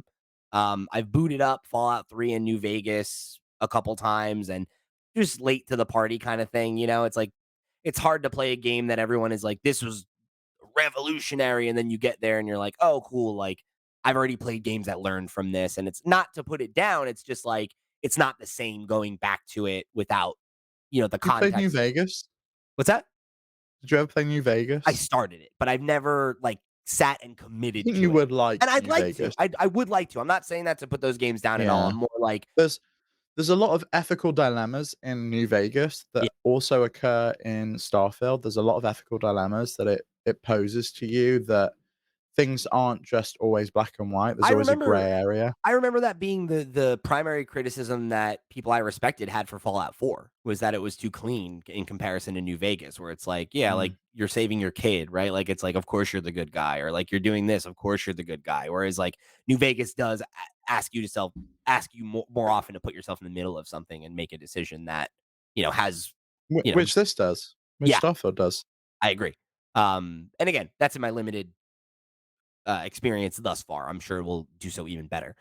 Um, so yeah, so for me, like I would say it's less that it's like changed my opinion of their games as much as being like I'm excited to have another at bat with one that is new, right? And like Yeah. not having to be like, let me go back and play this 20-year-old game and, get past the openings that I can get into it, right? Like, because that's always the tough part, I think, about going back to an old game more than like any of the quality of life stuff or anything like that. It's just like, am I going to commit to this? Like, am I going to like get a taste of this and be like, cool, I tried it? Or am I going to sit down and actually properly engage with this game like it was new? Right. And, you know, Starfield, I'm with you where it's like, I feel like it's serving me all the stuff that I know I like about Bethesda games in a new environment, which I find really appealing. Like, I think the whole like, oh, it's just Fallout in space. It's like, I mean, Yeah, it is, but it's Fallout in space, and but that means it's Fallout with different environments that aren't just green and barren and Brown. wasteland, Yeah. and Like, everything's like been exploded and flattened, and we've got all this junkyard stuff. There's so much and, variety. You know, and you can go to like a resort where really rich people go on holiday, and there's like a hotel there, or you can go to a cowboy town, or you can go to something that looks like it's straight ripped out of Mass Effect. And and there's all that variety there, and I love it. And it's the thing is like I don't agree, right? Like, and I say that as somebody who's like, like I said, I've started Fallout 3, New Vegas, and 4, have finished none of them. So not an expert on Fallout by any stretch of the imagination. But there's that same kind of sense of humor and stuff a little bit, but like I don't think it's very much like Fallout at all, actually. So much of Fallout is like rooted in American politics and Americana and Mm. like themes that are not, at least so far, are not present in this work. And like I think the take the fact that, story out of it because I don't think people are really looking at it and going, "The story's the same." If you've not played this game, you don't understand what the story is. You look at it at face value and you go, "That's Fallout in space," yeah, but because the a lot of the gameplay mechanics are very similar. yeah, sure. I guess my point is though, I think in the same way that I think that the way that Arciela has uh tried to gauge interest in this game by looking at like watching other people's gameplay or like listening to other people's dialogue. Yeah, because that was context I don't think you mentioned that they also said in Discord that they've watched 15 to 20 hours of streams, Yeah, but I they don't think I never said the played the game specific number. themselves. I did say they Yeah. hadn't played it, but they had watched gameplay, but I don't Yeah, think I said the and I specific actually had a number. similar conversation with my sister because I really think she would like this game. She's loved every Bethesda game. She's spent probably 1,000 hours in ESO at this point, and she's not played it because she's primarily a PlayStation player. She said, "I watched my husband play it, and I made a character, but I'm not sure I like it." And because she's only watched someone play it, and I really do think what you've Watching said someone play is is not the true. same. It's just not the Yeah. same. And I think that that's like something where like you're doing yourself a disservice if that's how you look at it. And what I was trying to say was I think you're doing yourself a disservice if you try to look at it like it's like Fallout, you know? And it's like I think if you're already a fan of Fallout, then sure, right? Like go for it. But like if you're looking at it of like, it just feels like more Fallout in space, it's not. It's not like that. It's a way different experience for a lot of reasons. And like I think I think it's a game worth forming your own opinion on. I really do. Because I like listened to, the main video game review podcast I listen to, right? When a game comes out and I want to hear what they have to say is kind of funny, right? And I was listening to their discussion and I was like, "Oof, I don't know. I don't know that I'm going to like this. This is not like the most positive person on this panel sounds like they have real reservations, and I am not sure about this." And it wasn't until I got in it where I was like, "Oh, I get it." Right? And that's like in the same way that you and I could start this conversation and talk negatively about the game for 30 minutes and then both be like, "Yeah, but actually it's one of our favorite games of the year. Like it's a 9 out of 10. It's a 10 out of 10." It's both of those things. And I think for you to get what's good about it, you need to play it. You need to not have someone else tell you what's good about it. You need to not be watching somebody else's gameplay like it's, um the same as you going in and experiencing it for yourself and having those water cooler moments and having things happen to you and you reacting to them. And I think the more footage you watch of it, the worse experience you're going to have because you're spoiling it for yourself. It's like you want to go in. It's not like Baldur's Gate in that way where I'm like, oh, yeah, like you roll a different character and you're going to have a totally different experience and this and that and this and that. That will happen on some level. But like for me, a lot of the best moments in Starfield have been things catching me off guard, have been like I'm walking down the street and somebody's like, "Hey, hold on, wait," and it's like, "Whoa, what's happening?" Like you don't want to know what's coming. You don't want to know that these quests are out there. You don't want to know that stuff's going to trigger it. Like you just go in and try to find yourself in it. Is my recommendation. you know? Yeah, oh yeah, like, I've been talking to you and you found so many different quests I haven't found in my I can't playthrough believe that. and You stuff. played twice as much game as Yeah, me. I'm like, I don't I know. that's nuts. That's I did crazy. a lot of the story. I really wanted to find out what New Game Plus was all about before we recorded, and I'm glad I did because it's really fucking cool. I've I seen people hate that I don't know what it is because I really want I to talk can't to you tell you. about it. I really, really cannot tell you because it would ruin the game. And I don't want that. Yeah. Yeah. But I'm like, I'm fascinated by it. I've never been so fascinated by the ending of a game because of like, you know what I mean? Because it's like there are so many games where it's like, oh, like I can't wait to see the ending. I can't, blah blah blah. Like you want the emotional release of the story, or you heard the ending's really good, Mm. you heard the ending's really bad, whatever. The way people talk about it is so fucking like they're like, "Oh, it's like I can't if I tell you anything about why it's interesting, it'll ruin it for you." And Yeah, it's it will. and it's It and really it's will. life-changing and it's totally changed the way I think about the game and it's like, "What does that mean?" And like, I don't want you to tell me. I don't want to know. I want to find out, but goddamn, I'm so interested. And I'm like torn because I don't want to rush to the end, right? I want to have a nice, clean, organic playthrough and play the way I want to You play. should. But I think also, the I'm people that like, I said wanna you roll should hours at 40. I wanna roll credits at 40 like you did. I wanna know. I wanna know what's going on. to be fair, at 40, I had done 3 faction quest lines, a bunch of side quests, and the main quest. You can get a really good feel of the game, and then go back and mop things up with New Game Plus.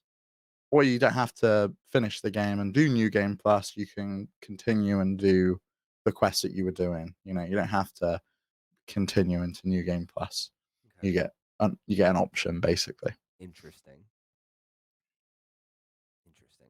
Well, that's all I'll say. I think the people that said you should mainline the main story quest and do that, and then kind of go back and do everything else were wrong.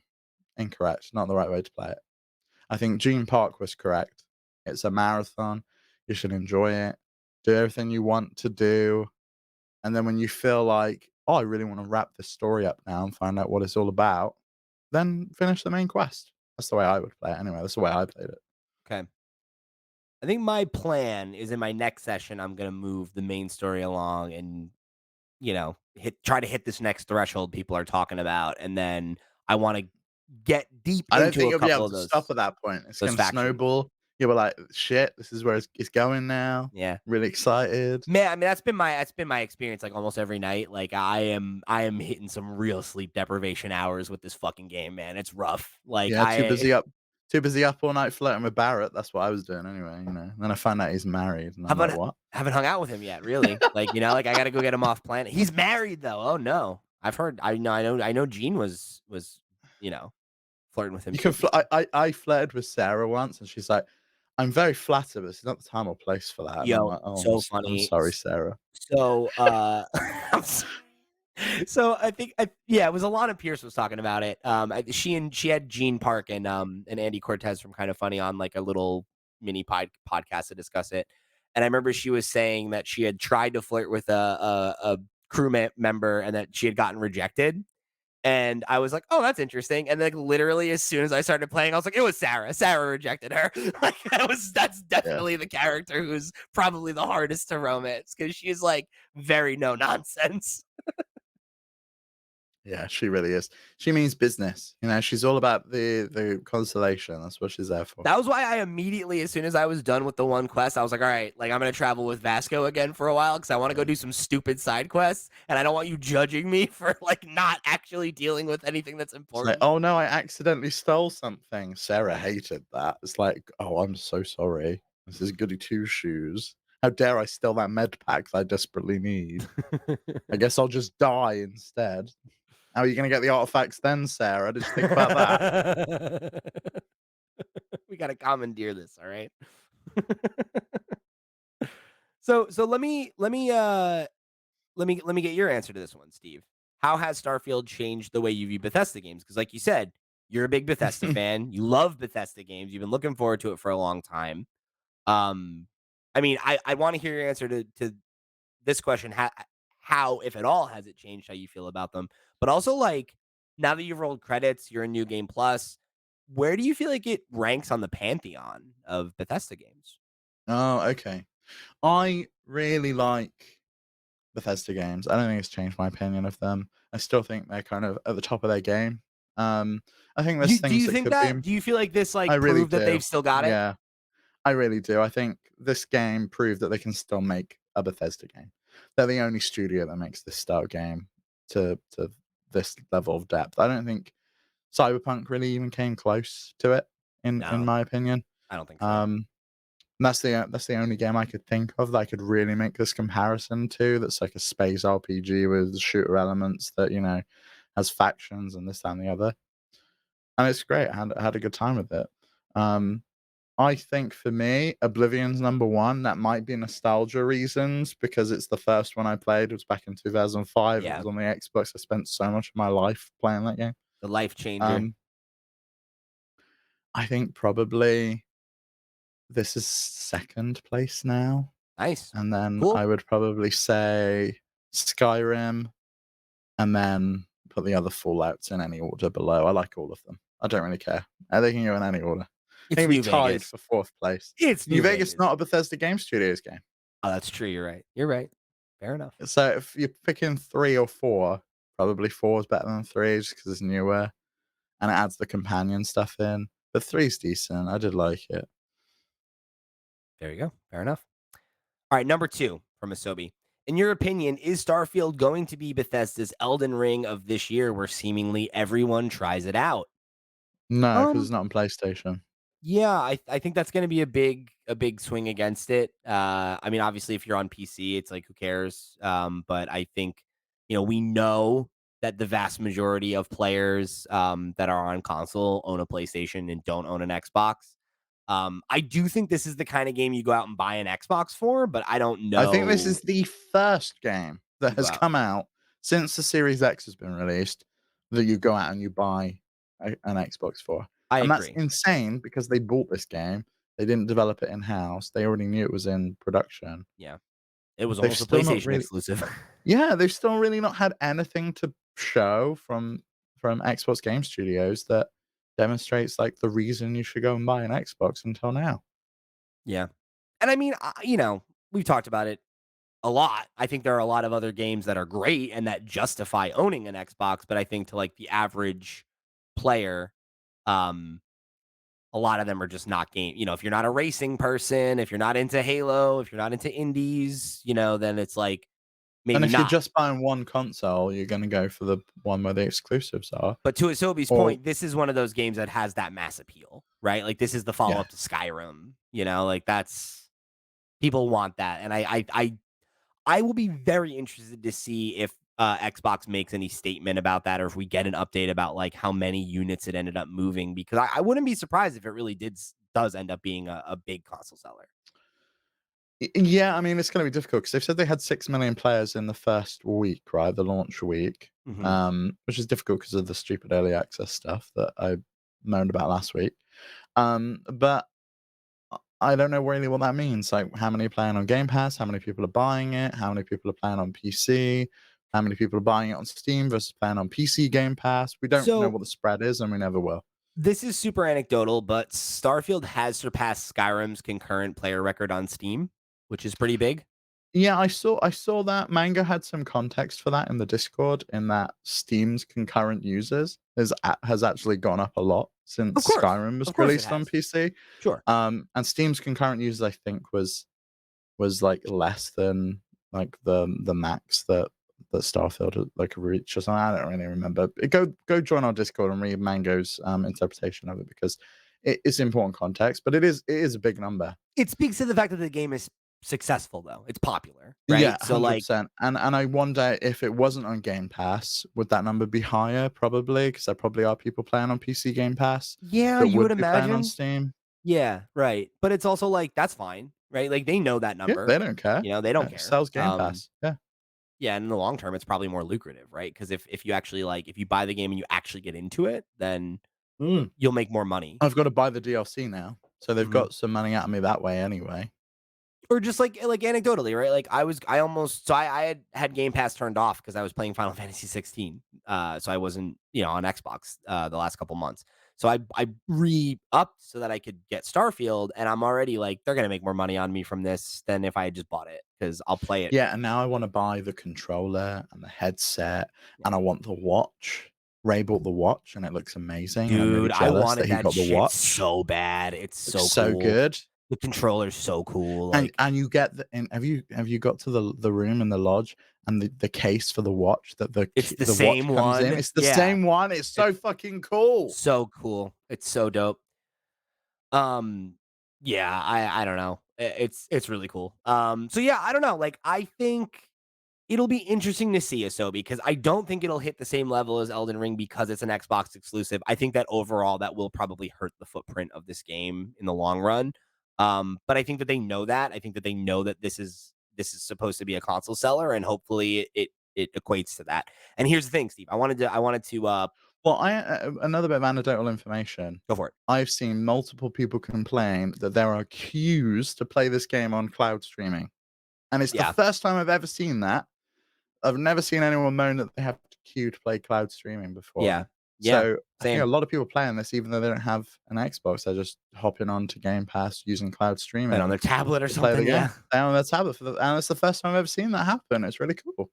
So, Steve, before we get into the third question in Asobi's patented three-question formula, I have a question for you. I need your help. Okay.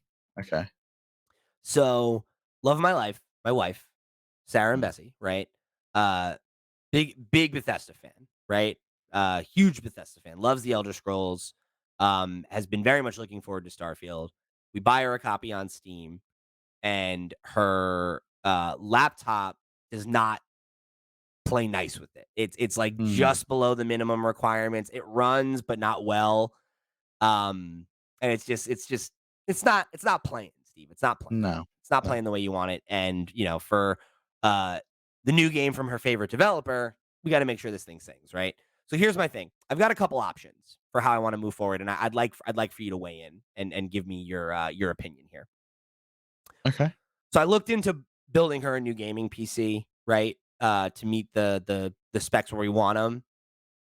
It's It's doable. pricey though, It's right? but it's pricey. Yeah, It's it's gotta be the like priciest of the options I imagine you're priciest gonna give option. me. Priciest Yeah. option by a lot, right? So I'm tabling it for now, right? I think what we're thinking is she wants to play the game with mouse and keyboard. I'm thinking we do Xbox with a mouse and keyboard, right? Easy peasy. We can Why also mouse and keyboard? that's how she plays. She's a PC player. She Okay, wanted to play it on interesting. laptop. Yeah, Um, fair enough. Not how I would play this game. that's her way. Yeah, yeah. PC diehard. I wonder if the menus are easier with a mouse and keyboard. Probably, right? Like, Yeah, I probably a bet they lot are. easier. Yeah, Probably a lot easier if I had to guess. But, yeah. Ask her when she plays and tell me because I wanna know if she gets lost in those menus as much as I did. so help me out, right? So here's the options that I see it. We buy a new PC, but I'm looking at, like, $1,400. A lot of money. So I'm We need to thinking, first check if it has mouse and keyboard support on Xbox. Have you "Oh, checked that's that? important." No, I didn't. I thought it did. I assumed it did because I know you can play a mouse and keyboard on Xbox, so I don't Only in know. certain games. We'll I didn't find know out. that. I'm on the Bethesda support. We're gonna find You out. figure it out. You The figure this out for me. question: Can I use a mouse and keyboard with Starfield on Xbox Series X/S? Starfield does not have keyboard and mouse support on Son of a Xbox bitch. Series Okay. X or S. All right. Well, then this might be a whole wrinkle in my plan, and I might have to buy a new PC. But table that for right now. Say we go the Xbox route. I've identified a few options here, right? Of course, Xbox Series S, that's an option, right? We could get a second Xbox. I'll throw it up in the bedroom. And if there's an instance where we both want to play at the same time, we have two Xboxes. We can play Mm. in different rooms. If we want to play in the same room, we can use our green light tutorial and we can stream from one of the Xboxes to a Steam Deck. I mean, you can And stream to her laptop as well. that's true. Greenlight just works on any PC. So with that, right, we got options. We can figure something out there. I guess I could. No, that wouldn't work. That wouldn't work. So table that. So I've thought about it, right? Series S, it's going to be on sale in a couple weeks, right? Black Friday. I'm sure I It's can get already one. on sale now because Is they've it? just released the black one. Oh, So right. True, true, they're true. selling off the white ones if you're not bothered about storage and it's just for this. So, that could be an option, right? Maybe we do that. But here's my question to you, Steve. I was looking it up. Fail rate on these things extremely low. And I found somebody trying to sell a Series X on Facebook Marketplace, $250. Not banned? Sorry? Is it not banned from the Xbox network? I That's don't the think other so. thing you have to think about from used consoles. Can They that could be happen? The banned. console Yeah. gets banned? Yeah, the console can get banned. Huh. I didn't think about that. It's unlikely though. I would probably say it's a pretty good deal. That it looks like they're $300 for the Series S at the moment, so So it'll that's what I'm be saying. Like, something. do I buy a Series X used for $50 less? Like, that's a pretty good deal. And the Yeah. performance is going to be a lot better. And then I got 2 Xboxes in the house, which is pretty nice. I'd probably do that, but it means Sarah's gonna have to play with a controller, and is she willing to do that? I Probably don't not. know. I'm going to have to ask her. Yeah. And if not, then I guess Maybe, like, try it with the current Xbox, and if she gets on with it, like, see how she feels, and then, like yeah, we talked about that. I might go that route. or But can she now play on your it's current PC? Like, will your PC play Starfield? my PC I think could handle it. She could do that. That's an option. You giving me something to think about, Steve. The keyboard and mouse not working on Xbox is tricky, and it's annoying that it's not just across the board. I don't know why it's not a standard thing. It should be. Right? Like the Yeah, game has PC and mouse support. Why doesn't it just work? yeah, I don't know Be- why. I don't know. It'd be one thing if it didn't, right? That's fine. Then I understand. But I don't know, Steve. I don't know. But I might be a 2 Xbox household soon. Yeah, and I also, if you do, please, like, figure out Greenlight. It's been our number 1 watch video this week. I don't know why. Must be a certain game that came out that people Yeah, I wanna don't play on know. the Steam Wild. Deck. Yeah. I have played so much, by the way, on my Steam Deck, streaming from my Xbox, and How it is has that? worked flawlessly. It's wonderful. How's Absolutely the wonderful. performance feel? I mean, it's like playing it natively. It's great. You've got no issue. And I also have gyro aim, which I don't get with an Nice. Xbox How controller. do you feel about It's like the really great. draw distance and stuff like that though? Like, is it like do you feel like the It's parity fine. is it's good enough? Well, because it's streaming it from my Xbox, it's like I get what's on the Xbox, but it's like Yeah. then down res, so it was 4K, and it's like streaming it down, so it looks sharp. It's fine. Yeah, I guess it's Which less like the quality that I'm worried about and more like, are you gonna miss details on a smaller screen like that? I mean, potentially, it's not something I've ever noticed. Usually, I'm playing it like to be honest, I don't think the details are really there, like in the distance. I think the draw distance is pretty low on console, and I've not really done much like planet exploring. I don't know about you, but like most of the planets are pretty barren. There's like Yeah. one town and then maybe a base on the other side of the planet that you have to fly Right. to anyway, which I don't Totally. care about. So like I'll just fast travel to the place I'm going, have a look around, maybe go clear out the dungeon, do whatever I need to do. And doing it on Steam Deck feels no different. Nice. Maybe I'll have to give that a shot. All right, so number 3. What setting would you like to see Bethesda do an RPG in at some point? Of course, excluding settings they've already used, like post-apocalypse, high fantasy, and space. I love that Asobi, right? This game is like 2 weeks old now because I think Asobi got early access. And it's like, all right, 10 years from now, what's the next Bethesda game? Actually, no, like 30 years from now, because they got to Yeah, do. the next one's Elder Scrolls 6. And then we got Fallout 5. And then what's next? No, I don't know. I think we're probably getting Starfield 2 before we get another Fallout. You think? Yeah. I feel like they need to pass one of these franchises off. Yeah, they do. They can't. Like, we're never going to get another one of these games. Or they just need to spin up another studio. Yeah. Like, why is there only one Bethesda game studios? You look at Rockstar, they've got 2. You know, it's not the GTA team that's working on Red Dead Redemption. Right. Why have they not got another studio that's like, okay, what's next? We're gonna Yeah. And be just have and then crossover and then just between. have Chod going between them and being like, no, this Yeah. Right. sucks. Like, Let's do this, you have know? crossover between the creative leads if that's important to you. Right. If you're like, oh, we want the same minds on each. And it's Which like, it all right, will cool. be. I mean, Todd's gonna wanna have oversight on it. You gotta imagine. Yeah. I mean, who knows, though? Because, like, there's the rumor circling that Elder Scrolls is going to be his last at bat. And that might be his last directed. I don't know if he's going to, like, leave game development, but that might be his last directed game at What, Bethesda. yeah, And Elder Scrolls 6? I can imagine that. I mean, that's probably gonna be 2030 by the time that yeah, comes out. dude, think about it. Like, how old is he? He's like, He's gotta be in his 50s, isn't he? gotta be, right? Like, he is 53 years old. Yeah. So by the Yeah. time he So finishes his in next 7 game, years' time, he'll be he'll be like 60. 65, probably, Yeah. like,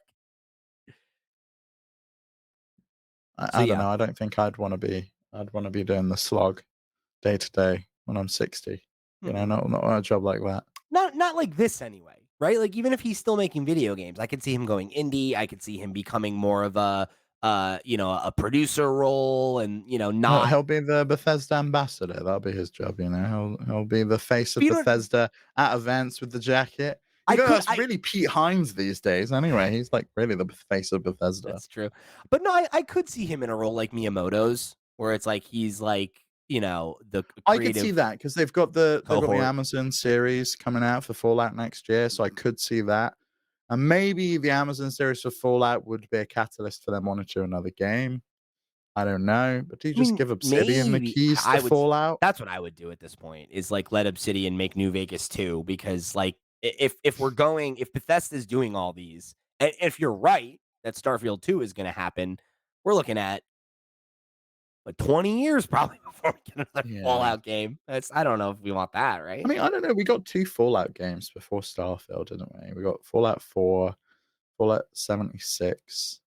Yeah, but Maybe like, that's does not that fair count? comparison, 76. Yeah, I like, think it does because I do think that took a big chunk of development time out no, of no, no them. doubt, no doubt. It counts as a project, but I mean, like, does that count as a Fallout game to the fans that want a new Fallout game? No, I was disappointed when that was announced. Of course. Um, because It was I disappointing that wanted they a were Fallout game. working on it. Like, if somebody else Yeah. was making it, it'd be like whatever. But it's You give like, it to ZeniMax Online, yeah, it's like, why like, the fuck are you let someone wasting? else Like, do it. I want you to make another actual Which game. is exactly how I felt about Naughty Dog working on that multiplayer game. It's like, just flog it off to Bungie and you carry on doing single player At stuff. least Naughty Dog has multiple teams, though, right? Like, they're working on another game while that's getting. So it's like, Yeah, it doesn't feel as bad. which is what the problem is with Bethesda. Bethesda, So yeah, there's only one you team. want them working on more than one game at a time. Like, if your games take 10 years to make, I need you to, like, Yeah, yeah, I mean GTA takes 10 years to make anyway. And yeah. like, But again, we got Red Dead Redemption 2 in that time, right? Like, yeah, it's we not did. nothing, like, Yeah. It's not eh, GTA though. no, it's not. But I think that's like what we're talking about here, though, right? Is like, it's not to say that like any of these, they're all good, but it's like, if you're an Elder Scrolls person and you're like, I really want the next the successor to Skyrim, you had to wait 3 games before they even started working on it. That sucks. Like, Yeah, I mean, these even Arcane's got 2 studios, and they're a Bethesda yeah, studio, so it makes sense that you would have with Inside, you would you'd have think at another least, Bethesda game studio. right? Even if they don't want to call it a separate studio, like a separate team of 2 teams working on different games. I imagine they have, or I'm sure they've already got a team working on Elder Scrolls 6 at this point because they announced that a long time They ago. did say that, yeah. All right, last question. We're gonna close out on the day here before we offer our final thoughts on the game for today. Right, we're gonna talk about this game next week, I imagine, and probably several more times. When you finished it, right? Next Yeah. week? Well, I'll do my best, Steve. I'll do my best. I don't know if I gotta No, get no COVID. pressure. Play it how you wanna play it. I will say though, we've gotten a lot of requests this year for spoiler casts, and getting the timing of them right and everything has been weird. I kind of want to try to do that at the end of the year and like do spoiler casts of like all the big games that we enjoyed. Mm. So I would like, like, and me and like, I'll bring on like Ken and Zayd, and we can talk about Final Fantasy 16, and you and I can talk about Starfield with whomever else played it, and I'll Yeah. pull someone else on to talk about whatever. Um, I think that could be cool. And, you know, we'll definitely continue to talk about Starfield in the weeks to come as we continue to play it. But I would like to do like a deep dive spoiler cast with you at some point, and hopefully we Oh, can, yeah, I'm gonna spoil the shit out of this game. get into all the I nitty I gritty. wanna talk about it. It's And great. I want to talk about like New Game Plus. I want to talk about the missions that we got Yeah. into that were different and stuff like that. Like, I think there's a lot of water cooler stuff that I would love to discuss. So, Oh, yeah. um, Big we'll time. definitely figure that out. And if any of y'all have ideas for how you'd like to see us go about the spoiler cast stuff, definitely let us know. So this last question comes from Stevie Yaki, who wrote in, just like you can, by going over and joining our Discord or writing into us at questions@flipscreen.games, and said, not sure why people are slagging Starfield off so much. It's the game I've always dreamt about. Are people spoiled by the amount of great games available? Yes. Yeah, I mean, I think that's part of it. I think the other part of it is something that I was talking about in the Discord with Mango last week. I think it was in our Xbox or our Starfield chat, and we were talking about like the reviews and that kind of reaction, and we were talking about the review discussion that we had on the show last week, and like what do reviews mean, what are the value of them, all that stuff. I think Starfield is a game that has a ton of baggage. And I think there are a lot of people that are coming at it in a way that is disingenuous. And what I mean by that is I think there's nothing wrong with criticizing a game. There's nothing wrong with a game not being for you. But we've talked about this before where there are certain pieces of media that end up getting a narrative outside of the game itself or whatever, the art itself that kind of takes on a life of its own. And I think Bethesda and Starfield have a ton of that going against it. And I think it's from multiple different angles. I think there are a ton of people that were looking at this game and excited for it to fail, right? Because the last two games from Bethesda were controversial, right? Fallout 4, of course, was warmly received by critics at the time, but I feel like the overall public perception of that game has shifted over time, and there is that critique of like what we talked about earlier where it's like the story isn't as deep or as nuanced as New Vegas, and there were like systems like the bases that didn't go over Oh, with no one cares about the everybody. settlements. Yeah, like Exactly. So that they game, have even less meaning in Fallout than they did in Starfield. yeah, that's definitely true. They were more annoying. So like that game had a lot of baggage in it. I think its legacy is not nearly as strong as something like Skyrim or Fallout 3 or the history of Bethesda games that came before it. And then obviously 76, was a mixed bag. We talked about that. You don't need to come up with an itemized list of why people were unhappy with that game. So like that's part of But it, right? still a Is quiet success for them, I think. Like, Yeah, still a lot of people no playing it, a doubt, lot of no doubt. concurrent But players constantly. But this is like exactly what I'm talking about, though, right? The reality of how successful that game is immaterial if the general public that have never played it think it's a failure, right? It's not really relevant whether it is or not in the conversation of how it impacts Starfield. In the narrative that a lot of gamers have created, Bethesda is a studio in decline, right? They re-release Mm. Skyrim all the time, and their last two games flopped, and this game's been in development for 10 years and they've delayed it 2-3 times already. It's going to be bad. That's a type of person. Then there's the Sony ponies that are mad that it's an Xbox exclusive now, so they want it to be bad. There are, the Baldur's Gate 3 audience that like are, drawing unfavorable comparisons to this game just came out. It's an indie. It was in development for less time, this that. Why isn't it as good? Why isn't Starfield as good as this game, right? It has the unfortunate reality of also being released in the same year as Tears of the Kingdom. It is also now an Xbox first party game that has a ton of pressure on it because it's first party, it's an exclusive, it's supposed to be a system seller. Redfall came out and underperformed, and they've promised that Game Pass was going to have these big must play exclusive games once per quarter, and they've not lived up to that, right? And I'm sure there's another thing that I'm forgetting on my list that I came up with, but these are just some of the things that were going against Starfield, right? So I think when you have all that in mind, there are a really big percentage of players that don't own an Xbox and don't play on PC and haven't played this game and have opinions about it. And they have opinions about it for a multitude of reasons that have nothing to do with the actual quality of the game, that have more to do with their identity as Mm. a player or their status as a console warrior or them being enamored in like you said, Steve Yaki, they have other games that they're playing. And the fact that this game got mixed reviews, it's like, why even bother? Like, there's a million little tiny narratives that if you fit into it, that's your perception of Starfield is, oh, that game got a 7 out of 10 from IGN. I'm not playing that. Or, oh, it's I'm playing Baldur's Gate 3. Do I really need another big RPG right now? No. Or I have a PlayStation, so I can't play this. I'll play Baldur's Gate instead. Like, if any of those are you, it becomes very easy to just accept and start parroting the narrative. Oh, that game sucks. Nah, it doesn't matter. It's an old game. It plays like it's old. Who cares? Like, regardless of if that's true, regardless of if that actually impacts how enjoyable the game is, regardless of any of that stuff, right? It's that there are so many folks that have an axe to grind about this game for whatever reason.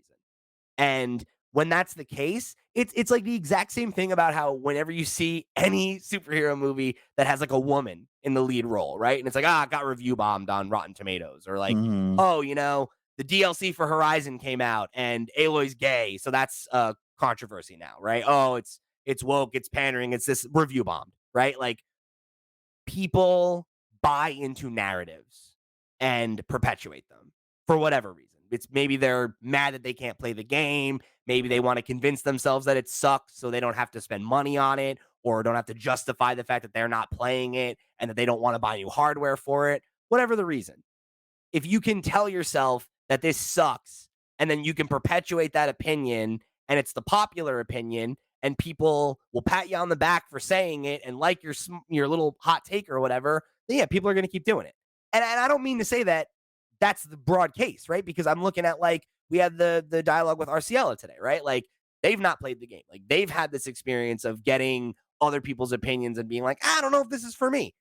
And it wasn't like pointed or toxic or negative or anything like that, right? Like, anybody can get wrapped up in that narrative and just be like, it's not worth my time. Or like, I'm not gonna spend the money to see if it's worth my time, because everything I've heard is, with reservation, right? It's like, whereas like Baldur's Gate, what's the narrative there? 90 fucking 7, right? Best game of the year. Phenomenal.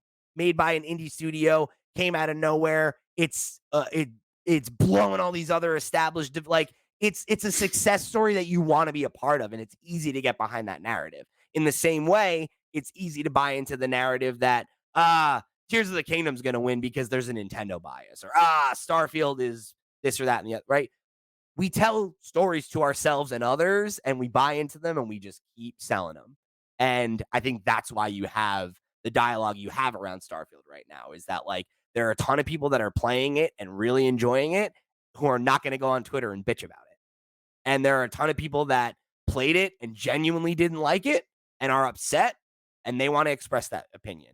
And then there are a ton of people that have never and will never play the game, and they want to jump on the dog pile. Yeah, I also think a lot of the fact that people who enjoy the game really want to keep the story secret from other people who are enjoying the game.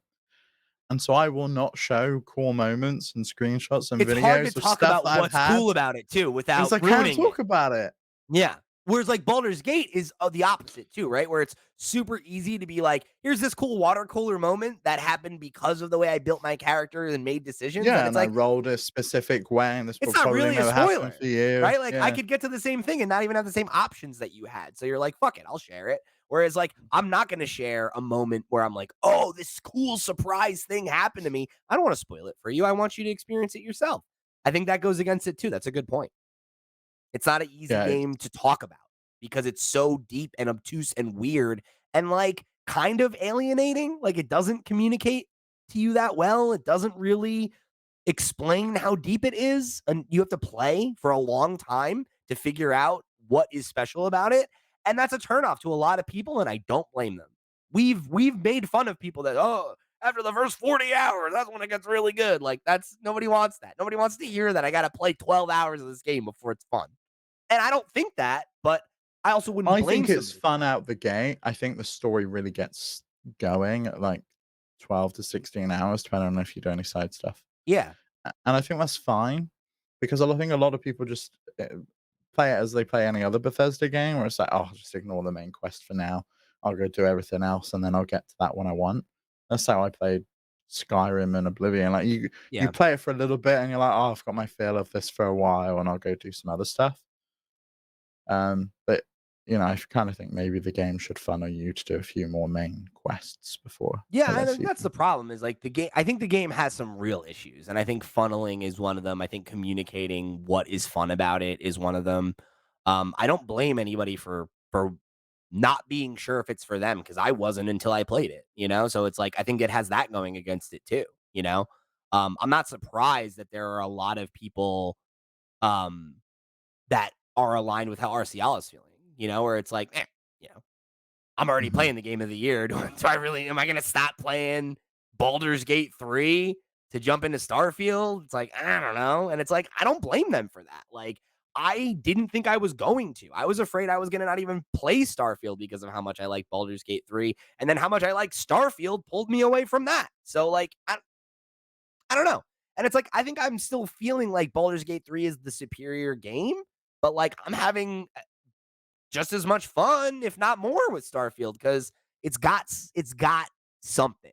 So like your mileage may vary, right? Like I think this is going to be a divisive game, and I don't think if you don't like it, you're wrong, and you like don't get it. I don't think it's that kind of thing. I think it's just like it's going to speak to some people and it's not going to speak to others, and like you have to be, I think, willing to take the plunge and invest, and be like I gotta go into this with an open mind and an open heart and see if it's for me.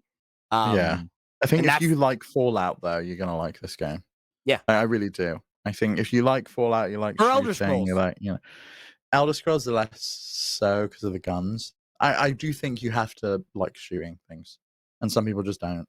Yeah, but like if you played Elder Scrolls, like, you know, did If you you do played Elder archery Scrolls with ranged weapons, or maybe if you magic? yeah, It's not then that different. potentially, yeah. And also like you can use melee weapons in this game if you want. Yeah, fucking difficult. It's like Yeah, playing but on hard mode. but you could. Yeah. I took the melee perk, it's pretty good. Whenever I had somebody a like really, really good melee weapon, and it's gone now. But yeah, it was really good. It would like catch people on fire. It's great. oh, that's awesome.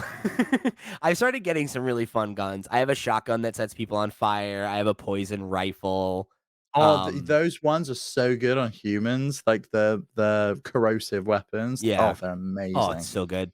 Um, I have a one of those safety axes that has a amazing perk where it does like a huge chunk of extra damage if they're at full health. So like when Oh I yeah, get yeah, that's like the awesome. instigator ones or whatever, aren't Yeah. they? You can get So that awesome. buff on a lot of things. I really like shooting the jetpacks on their back as well and seeing them I go up didn't know in the you could sky. do Yeah, shoot the that. jetpacks and they go and then they explode in the sky. It's great. That is awesome. I love that. All right, so we went long here. Any final thoughts? We're going to talk about this game a lot more, but This anything game you want to leave people with? rules. It's really good. You should play it. It's on Game Pass. If you've got Game Pass, go play. If you don't have Game Pass, maybe just buy it because I don't. Unless you're going to play Forza Motorsport next month, because apparently that's still coming out and we all forgot about it. Um, I I love it, and I'm going to continue to play it. And it's the first game I've ever played a new Game Plus on. So yeah, It's really funny to me because the last thought I want to leave is I guess an observation about you about your thoughts because I'm loving the game. I want to play more of it.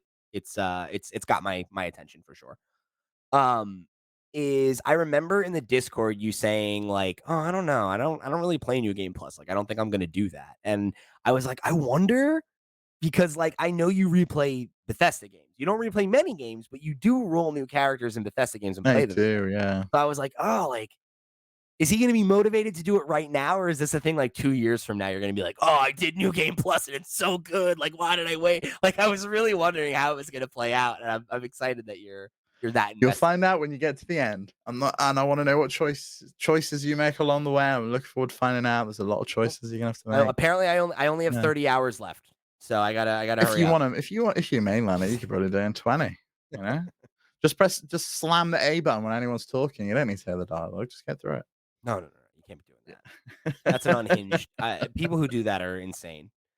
Yeah, they just Um, got a podcast on and they're just slamming A, I A, don't A, A, understand. I A, really don't A, A. understand people that do that. It drives me crazy. And then like those will be the same people who'll be like, the game doesn't make sense. Yeah, Story's the dumb. story's not great. Yeah, I Can't don't get follow this. it. And it's like, yeah, I wonder why. It's like you fast forwarded through like half a movie and then you're like, I don't understand what's happening. It's like, right. Yeah, Exactly. I do appreciate that it's there though for when I die and I've like not saved and I've got Oh, to yeah. like fast forward through. Yeah, give me the option, don't get me wrong, but also Or sometimes I'm like, "You're talking so slowly. I've read that subtitle. I'm yeah. clicking A. Why Or, are you like, talking so slowly?" I do that with certain like, the minor NPCs because 'cause I'm like, "Your voice is boring, like, shut up, like, let's I know what Yeah. you're saying, let's go, come on, let me move along." There's some voice actors that they brought back from previous Bethesda games, and it's really funny to hear them in totally different roles. There's the guy that voices the "Stop right there, criminal scum" from I think it's Oblivion, and he plays a different role in this game. And see if you can spot him when you come across him, because his voice is so distinctive. I recognized it immediately, and I had to look him up. So, I feel like you do know the person I'm about to mention because I feel like we've talked about Unraveled before, but you know Brian David Gilbert, right? Yeah. Yeah. Did you know he's in the game? The character that I was talking No, about? he's not. The Who? the mission that I was talking about that you said you haven't done, it's him. He's a guy, he's in, like, every bar in the game. Oh, fuck off. Right, I gotta go find it then.